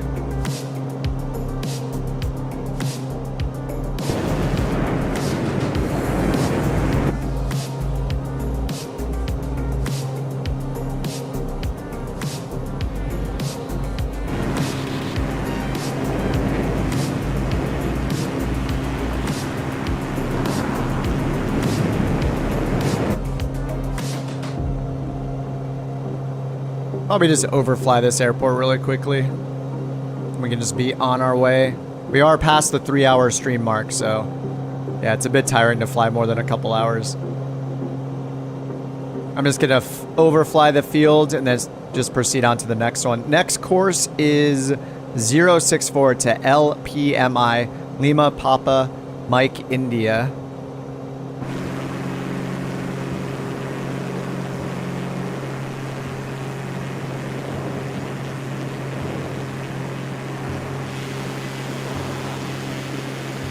Oh, did you guys land on the bridge? Oh no, we kind of have to do a touch and go on the bridge, don't we? Why didn't I think that we need to land on the bridge as a first initial thought?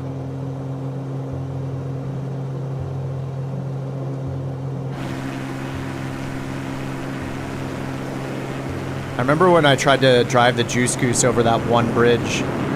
Was it near the Grand Canyon or something?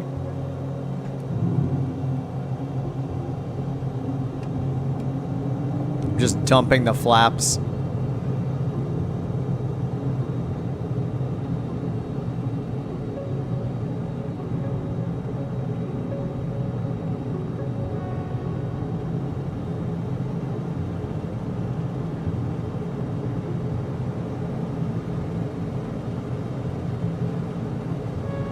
This is fine, this is fine.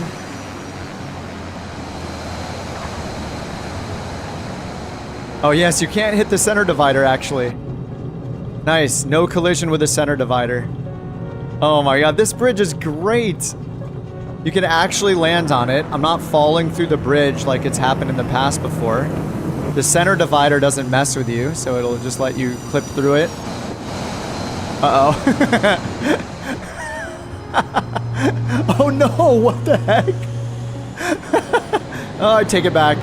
This bridge is not great. What is going on? What just happened to everyone else?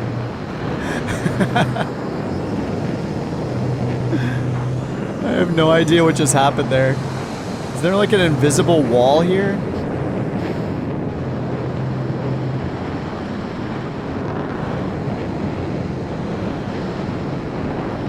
Oh, now I think I'm fine. Okay, that was weird. It just flipped me over instantly.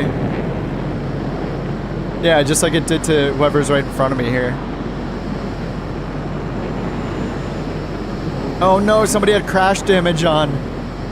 Yeah, that's so weird.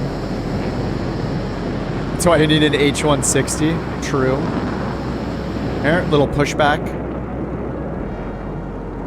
I mean, this bridge is absolutely massive. This is crazy.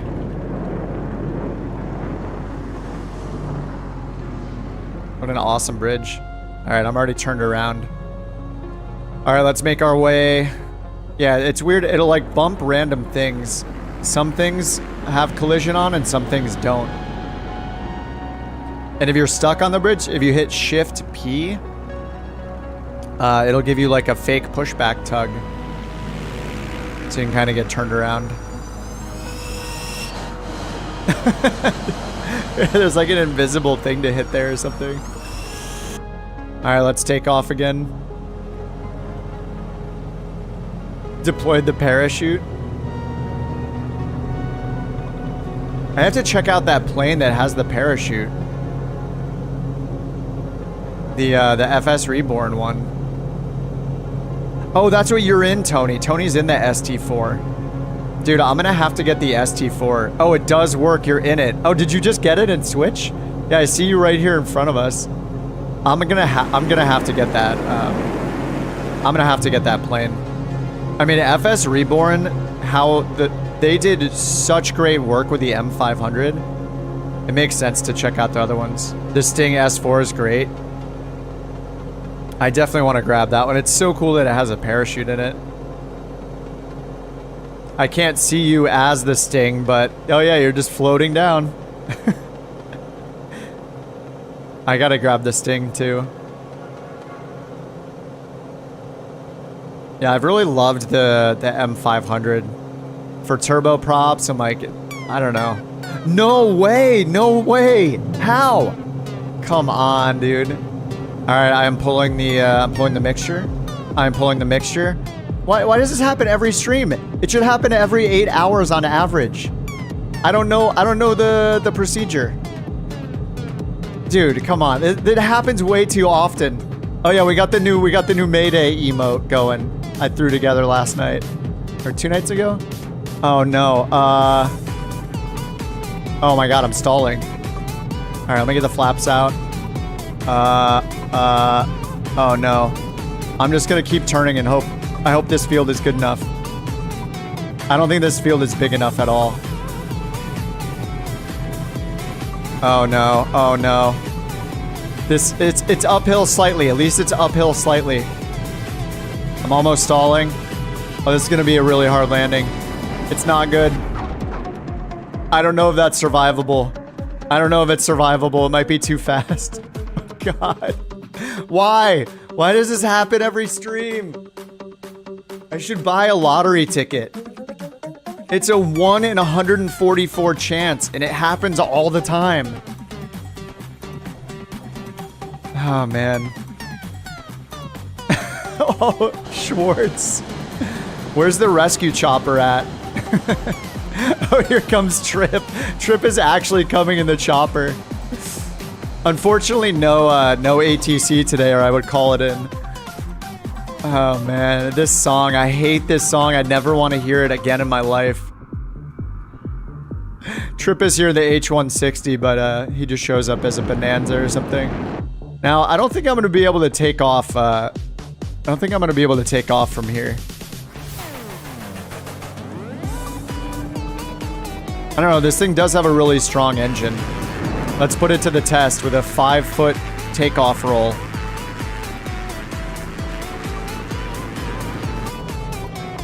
If I just drift through these trees, we'll get up, right? Yes! Oh no, I'm stalling, I'm stalling! No. I'm sorry about your Navian, your Navian. I'm sorry. Navion. Oh my god, I said it wrong way 10 times. Alright, alright. Let me find an actual spot to take off from. Whoa! There we go. There we go. That's how fast the engine is. Did you see that? That's the 260 horsepower Navion. Ladies and gentlemen, you just saw it. Takes off in 2.5 feet. You may say, no, no, no, that was the slew mode acceleration glitch in Microsoft Flight Simulators. And you were wrong. It's the power of the Navion.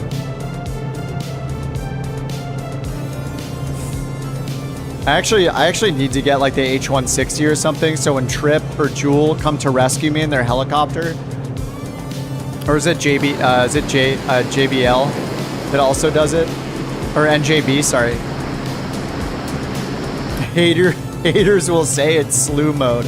Exactly. It's not. It's the performance of the plane. You just can't handle it. Oh my god, it happens way too much. Yeah, I think that would have been a some broken bones at the least kind of landing. There are not a lot of great places to land around here. I don't know. These fields are all quite small. There's tall like trees. The terrain is not flat at all. They're just like little tiny pockets. The road definitely would have been the best choice. Oh yes, gear, thank you. Gear and flaps. Oh man. What's up, Short? Short says fun to fly along. Yeah, good to see you, dude. It's been a while, man. Great to see you. Thanks for joining along, Shorts. Good luck with your studies, man. Hopefully we'll see you around soon. All right, 22 miles to the next airport. This is our penultimate landing. One more after this. LPMI is Mirandela. I am butchering the pronunciation of everything, but...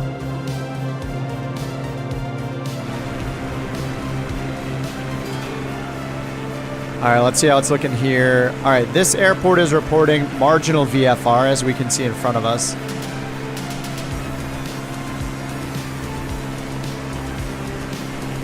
It's like 3.5 and 1.7 are the runways. So 1.7 is the preference. As usual, the runway we're not facing towards is the preference. Is not the one we're facing towards is not the preference.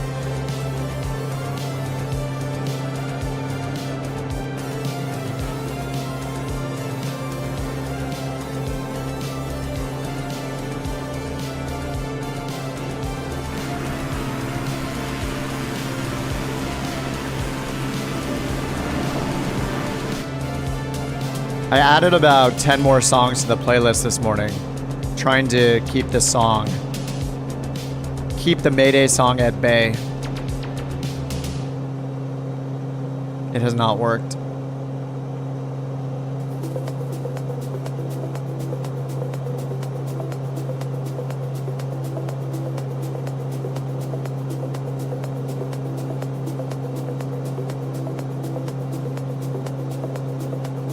All right, 18 nautical miles.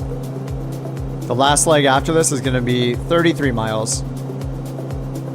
It's been kind of a marathon flying day.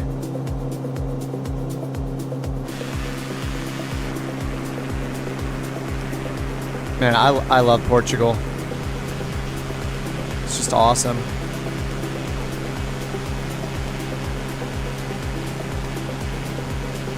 Oh, there we go. 6450. I can add you to the list.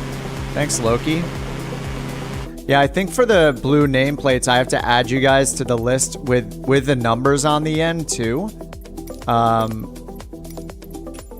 So if I just see your name tag, it like doesn't count, I don't think, until I put the numbers on the end. Like Gabe, for example, probably has some numbers on the end of his name that I have to figure out. If you're not blue, I apologize. Yeah, Hunterson is also not blue. If you're newer, then I haven't put your name in the list yet, but it's kind of a way to keep track of like who's a regular and flies along and who's here for maybe the first time. So we can welcome new people and then also like recognize the people that join on a regular basis, all that stuff. Yeah, I need to show the exact gamer tag. Yep. Yeah, exactly.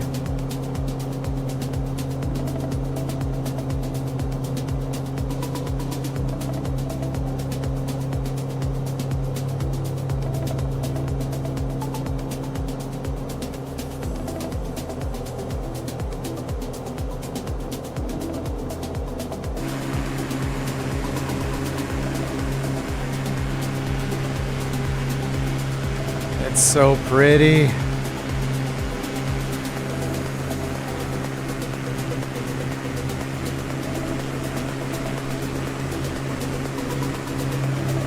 This livery is almost blending in with the tree colors too, the leaf colors.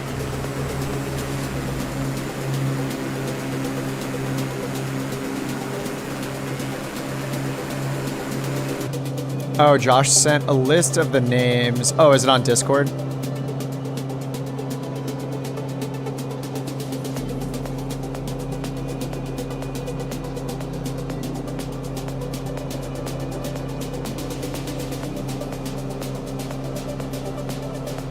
Oh, I see. Okay. I'll take a look at that. Yeah, I have to restart the sim for it to work anyway, but nice. I'll take a look on Discord. Thanks. Thanks, Josh.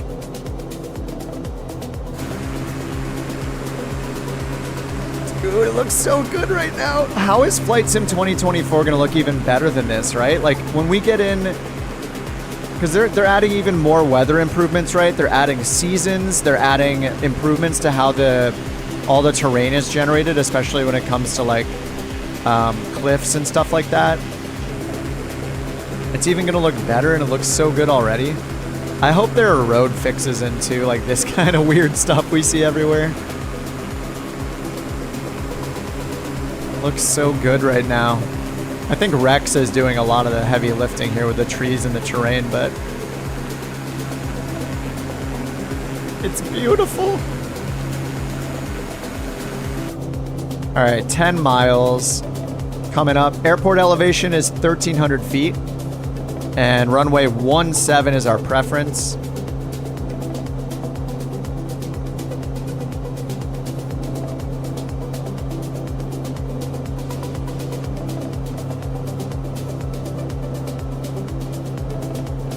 I'm going to do a full stop, but then a quick taxi back and take off on this one.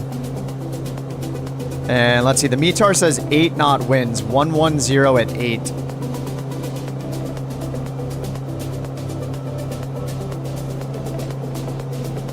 So yeah, 3.5 would not be great.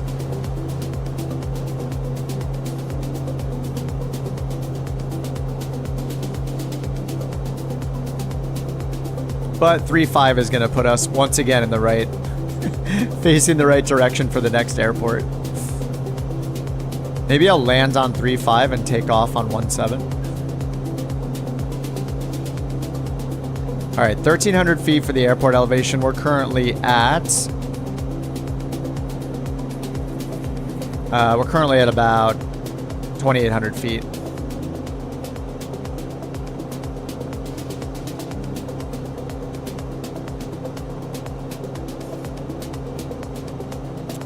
Hanger says the exterior lights mixed with volumetric of the clouds. Oh, with the custom effects looks great at night or in the clouds. Oh, nice.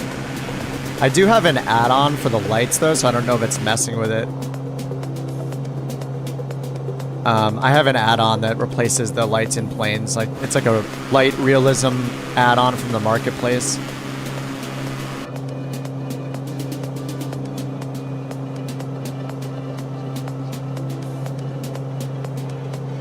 All right, runway 35.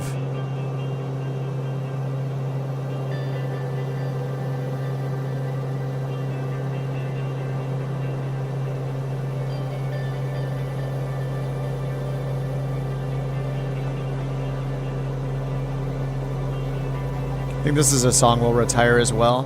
Whenever I recognize a song, I feel like it's gotten to the point where it's so old, it's been on the playlist so long. It just needs to be retired.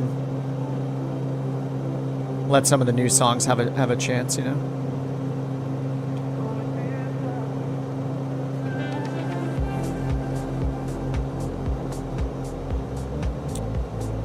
All right, looks like there's mist. Well, this, I mean, it looks okay over there at the field right now. The METAR says mist, scattered clouds at 1,100 and 1,600. But it looks pretty clear over there right now.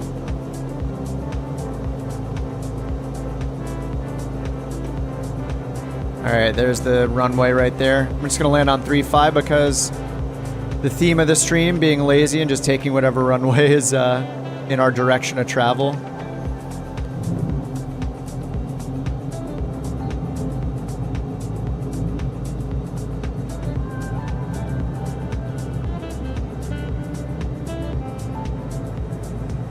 Need to remember to keep the speed up in this thing.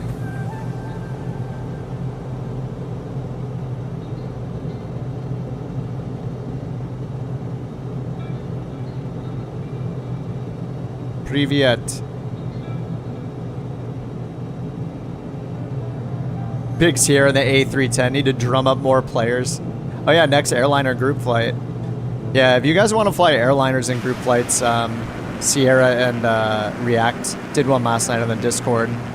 But if you guys want to fly bigger planes and not just these small planes I always fly.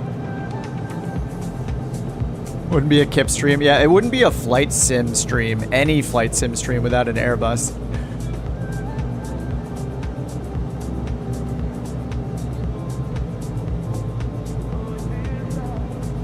Mandatory, yep. Doesn't matter who the streamer is, what they're flying.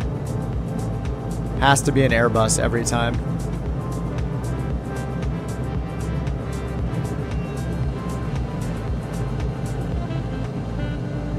Oh yeah, I should have the cowl flaps on right now. I haven't been doing anything.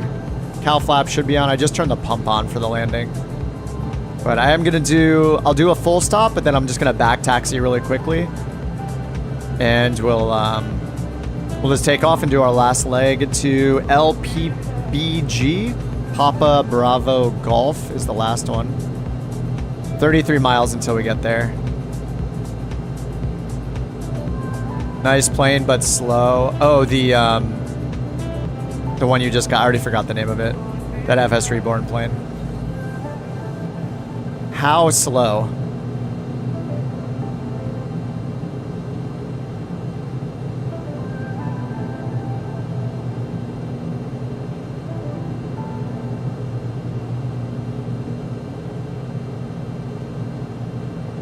Air is much smoother here than it has been before. Oh, 112 knots. Yeah, that's like Cessna 172 style slow.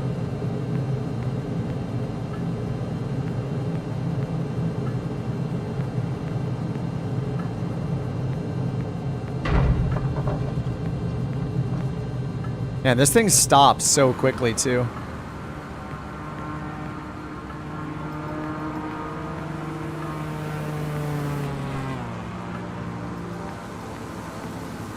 Full stop with a quick back taxi. One more leg left. Watch a few of you guys come in. My God, it's so pretty here. Maybe it's just the autumn trees.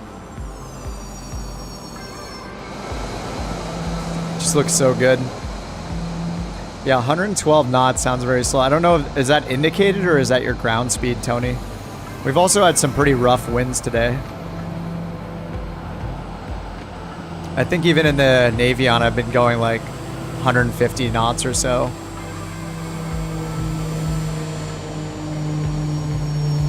Indicated.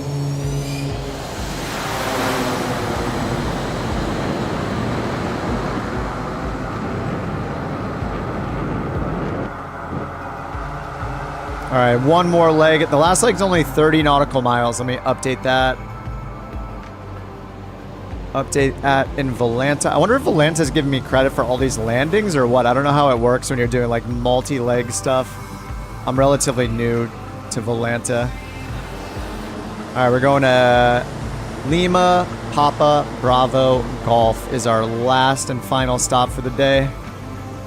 We got like a dozen airports we've landed at today. All right, yep, we got the Airbus or something ready to go.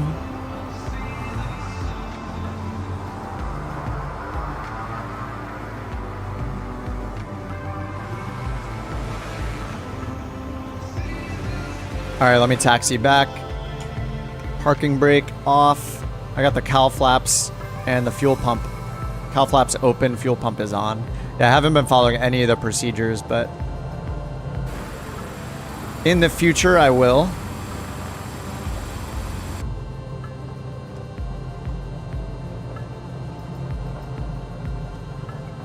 I know cowl flaps open is just a normal takeoff thing. I don't know how many planes I've ever flown in the sim that even have cowl flaps though. Maybe like the 152? I'm not sure. Low fuel. No, I have unlimited fuel turned on. When I do the group flights, I just turn on like auto mixture, unlimited fuel. I turn on all the automated system stuff.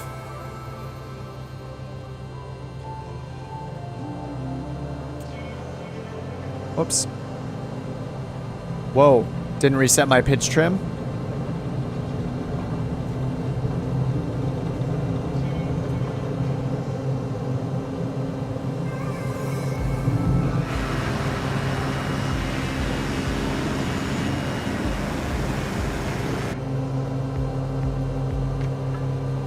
Ground speed's 128. Yeah, I still will probably check out the FS Reborn, that plane. God, I already forgot the name of it. But I'll probably check it out anyway, just because I've been so happy with the M500.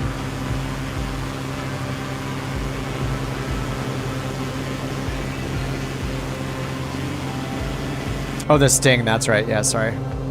There's so many planes that exist.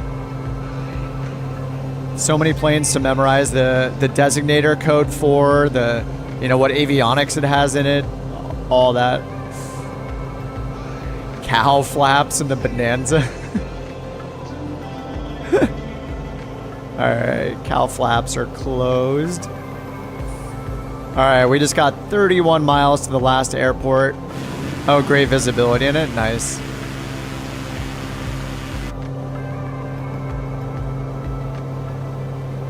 Yeah, having really good visibility is so important. Like, I love that in this we can take off that center part, the one for the window. It's very sim friendly when you can do that. Gotta love it.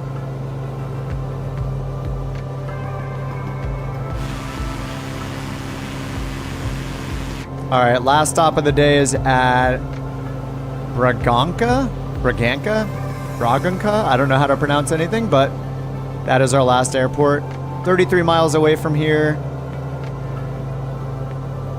Runway 1 and 19er, and wind is calm, but it says it's in IFR conditions, so we'll see how low we have to stay to the ground. We can see this up here. Looks like Tony's in it already. So we'll see if we can stay VFR. Might have to get really low to the ground. Great visibility. Heated seats. Yes. That's what I look for on my sim planes. Heated seats, 100%. Some of the real Navions have them and some don't, yeah. Instead of making a new livery change, included them with visibility code. Nice. 2 million polygons? I mean, the performance in this thing is great. I have no discernible difference between this and any other small plane I've flown with performance. It's, yeah. I also have frame generation and stuff on, so I tend to not have slow performance, but I'm sure if I load it up into like an Airbus or something, it would be horrible.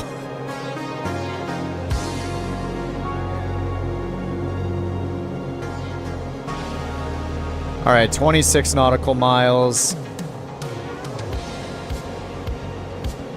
And then after that, it's late lunchtime for me. I'll have a 4 p.m. lunch.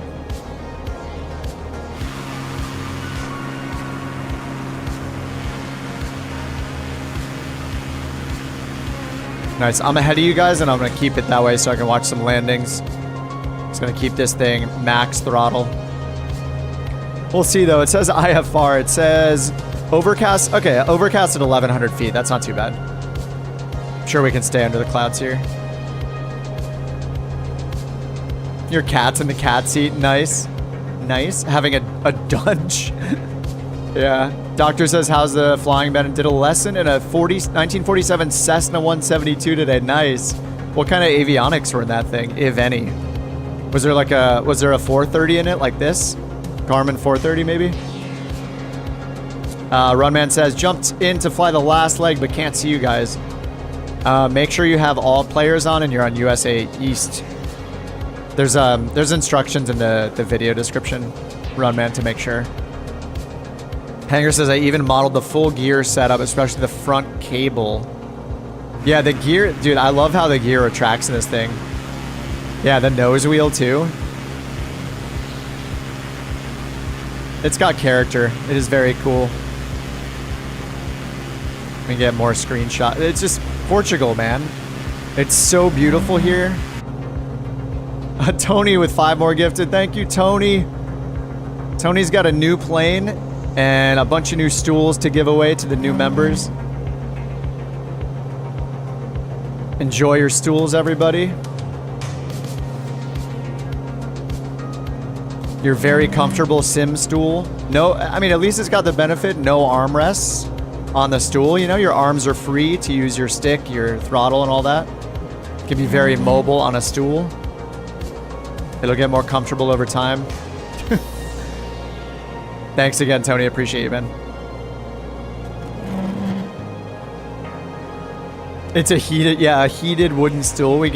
Actually, it's not even like a nice heated pad with like an electric blanket or anything like that. We just give you a bunch of those little warming packets that you open up and you have to crumple them up in your hand, and then they're heat activated with the chemicals. A bunch of those little pocket heater packets. You just get you get 9 of those, mattering the size of your stool, and maybe you need 15, maybe you only need 3. You put those down, and then within 10 minutes or so, it'll get nice and heated for you. Absolutely. A stool with a nose.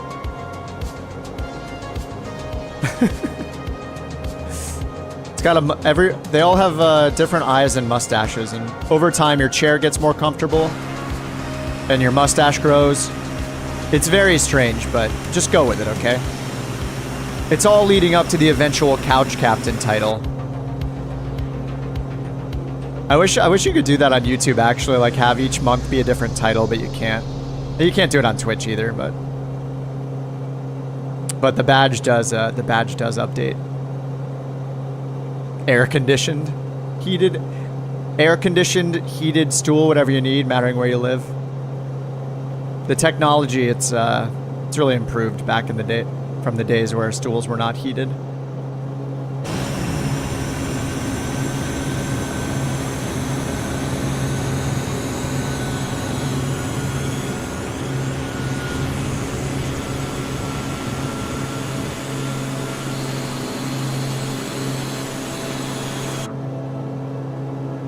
All right, only 15 miles to go. We will be in somewhat IMC up here. Clouds are reported at 1100 AGL. The airport elevation is 2,200 feet. And wind is calm, so easiest runway will be 01. 014 is the runway heading. So let me go ahead and get OBS set up here. Oh yeah, OBS. Actually, Hanger, if you're still here, I don't know why OBS doesn't work. Yeah, I actually don't think I've ever seen this get deflected for the course. Yeah, even when OBS is off, right? Was this introduced in the sim update, maybe? I did notice this bug when I was flying it. Yeah, see, OBS, the needle on the CDI should deflect. Is there another CDI? Yeah, it's not even deflected for the GPS course, right? Anyway, 014 for the runway heading. We're 12 miles away, and we'll need to lose about 2,000 feet of elevation, 2,000 feet of altitude. All right, yep, we're getting into the IFR. Correct frequency. Well, it's using GPS, so when this is set to GPS, I should see the needle deflected for my GPS course. And if I turn on OBS, then I should also see the needle deflected for whatever course I select with the OBS knob. But I don't think I've ever seen this instrument deflect for GPS.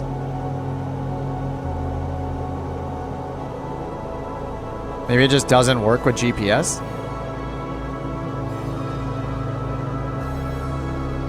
Yeah. Set the course. But if I set the course, nothing. There's no change to the needle ever. Yeah, I've never seen the CDI not centered completely. Maybe it only works with radio navigation aids for some reason and not with GPS.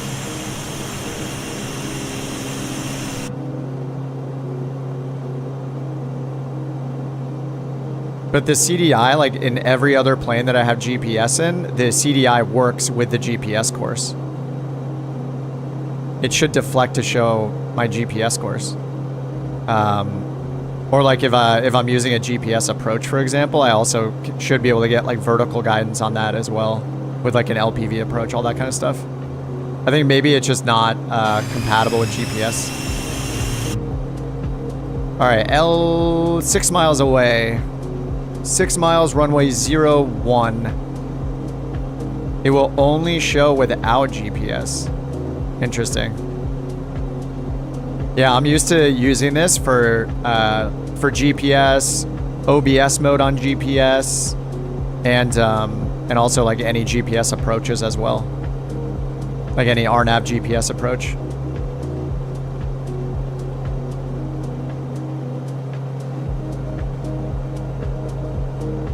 All right, runway 1.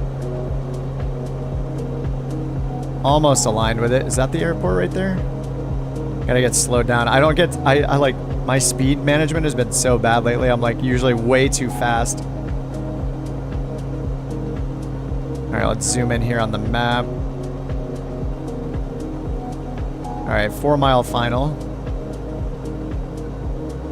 Is that the runway right there? Yep, there we go. Right to the left of Josh.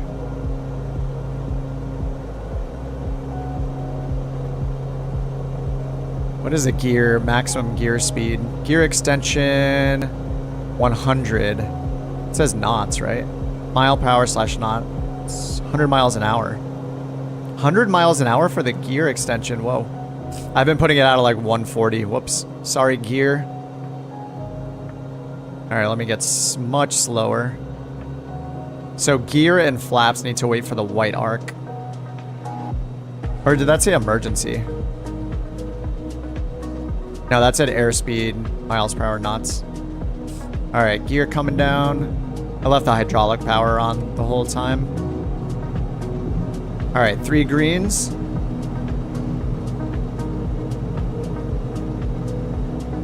Yeah, Viking says thanks for the membership. Oh, that was all Tony. Tony the Rainmaker, making it rain with memberships again today. All right, last landing of the day. Winds should be calm. At least the METAR says winds are calm. I am too low. Airfield's at about 2,200 feet elevation. What's up, Droppler? Dude, good to see you, man. Yeah, thanks for dropping in. Thanks for dropplering in.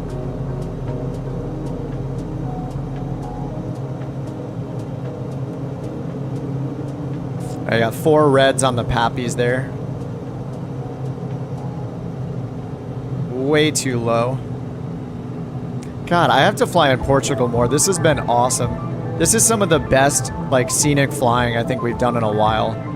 On in such a short amount of miles. Like, we've done about 300, 350 miles today.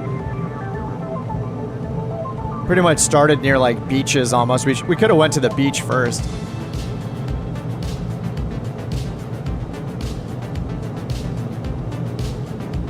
All right, can I get 2 white lights on the Pappies, please?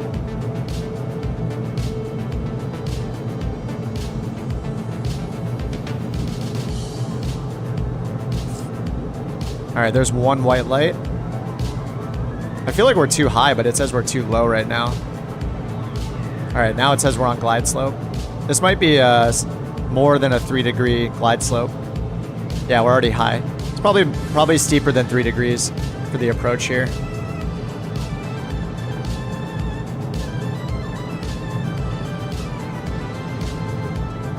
Forgot the cowl flaps. Oh, fuel pump.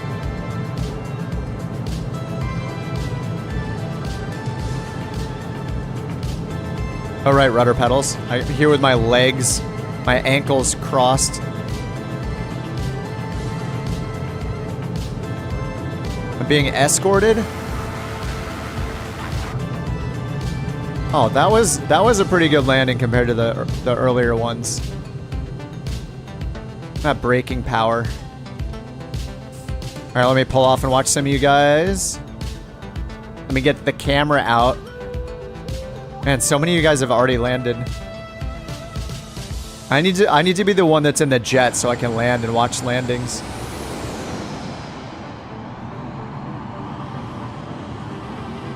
Gabe's coming in the airline. What are you in? A320 is down. I don't know if it's a 320. Nick is down in the extra. NJB's down in the M500. Oh, beautiful. Angel in the XL. Not sure what the XL is. Oh, another extra. Jeff in the extra. The extras are so good for bridges. You can do the true loops. Can't see the F16. Yeah, I mean, if I don't own it, unfortunately. All right, we got Loki, John, and Hunter and Tony on the way in. Here comes Jules. Jules here in the helicopter, looking like a Baron, a floating Baron. All right, Loki, make us proud. You touch the center line, we call cheating. Don't actually touch the center line. That means you're too good, and you need to find somewhere else to hang out. Oh, he touched the center line. He touched it. He touched it. Get him out of here. Hunter's down in the TBM 850. Beautiful. John in the SR22. Here comes Tony, the Rainmaker, the man himself, coming in with his brand new, reportedly very slow, what is it, the Sting something 4, T4? I'll have to grab that so you don't look like that anymore. You don't look like a Bonanza next time. Mighty is down. Is that the... Wait, which plane is this? Is that the Baron? Oh, it says the C310. Oh, it's a Cessna 310R, isn't it? I actually have that plane. And there's another Navion. I can tell by the livery. Cyber's in with the Navion. Good. His nose wheel is not touching the center line. That's great. Don't want people to think that you're using cheats for Microsoft Flight Simulator like you would in Call of Duty and other games. The cheats for Microsoft Flight Simulator, of course, give you a perfect landing every time. Center line every single time. So clearly he's that's a human flying right there. Oh my god, Portugal is awesome. Oh no, Blue, I forgot. I missed Blue coming in. Sorry, Blue.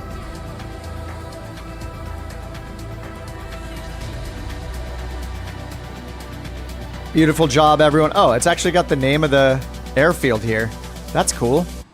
This one must have been included in the, I don't know, is this handcrafted? Some of it doesn't look handcrafted, but some of it does. Look at these tanks doing on top of here. When you landed on top of the building. Oh, trips into H160, that's why. Let me go back and redo it. All right, guys. Excellent landings today. Let me get some pictures here. All right, everybody smile. Smile, wiggle your rudders. Wiggle your rudders. Can we get some wiggles? Wiggles? Anyone? There we go. Got some wiggles. Going over there. And we got a floating Baron to top it off. Beautiful. Oh my god. Alright guys, good stuff today. We just hit the 4-hour stream mark, so... And I feel like that is my limit for sure. 3 to 4 hours will do it for me. Hey, we hit all the waypoints. It's a good thing we sped up, but... yeah, I think if we stuck with the double enders, we'd be here all day, so...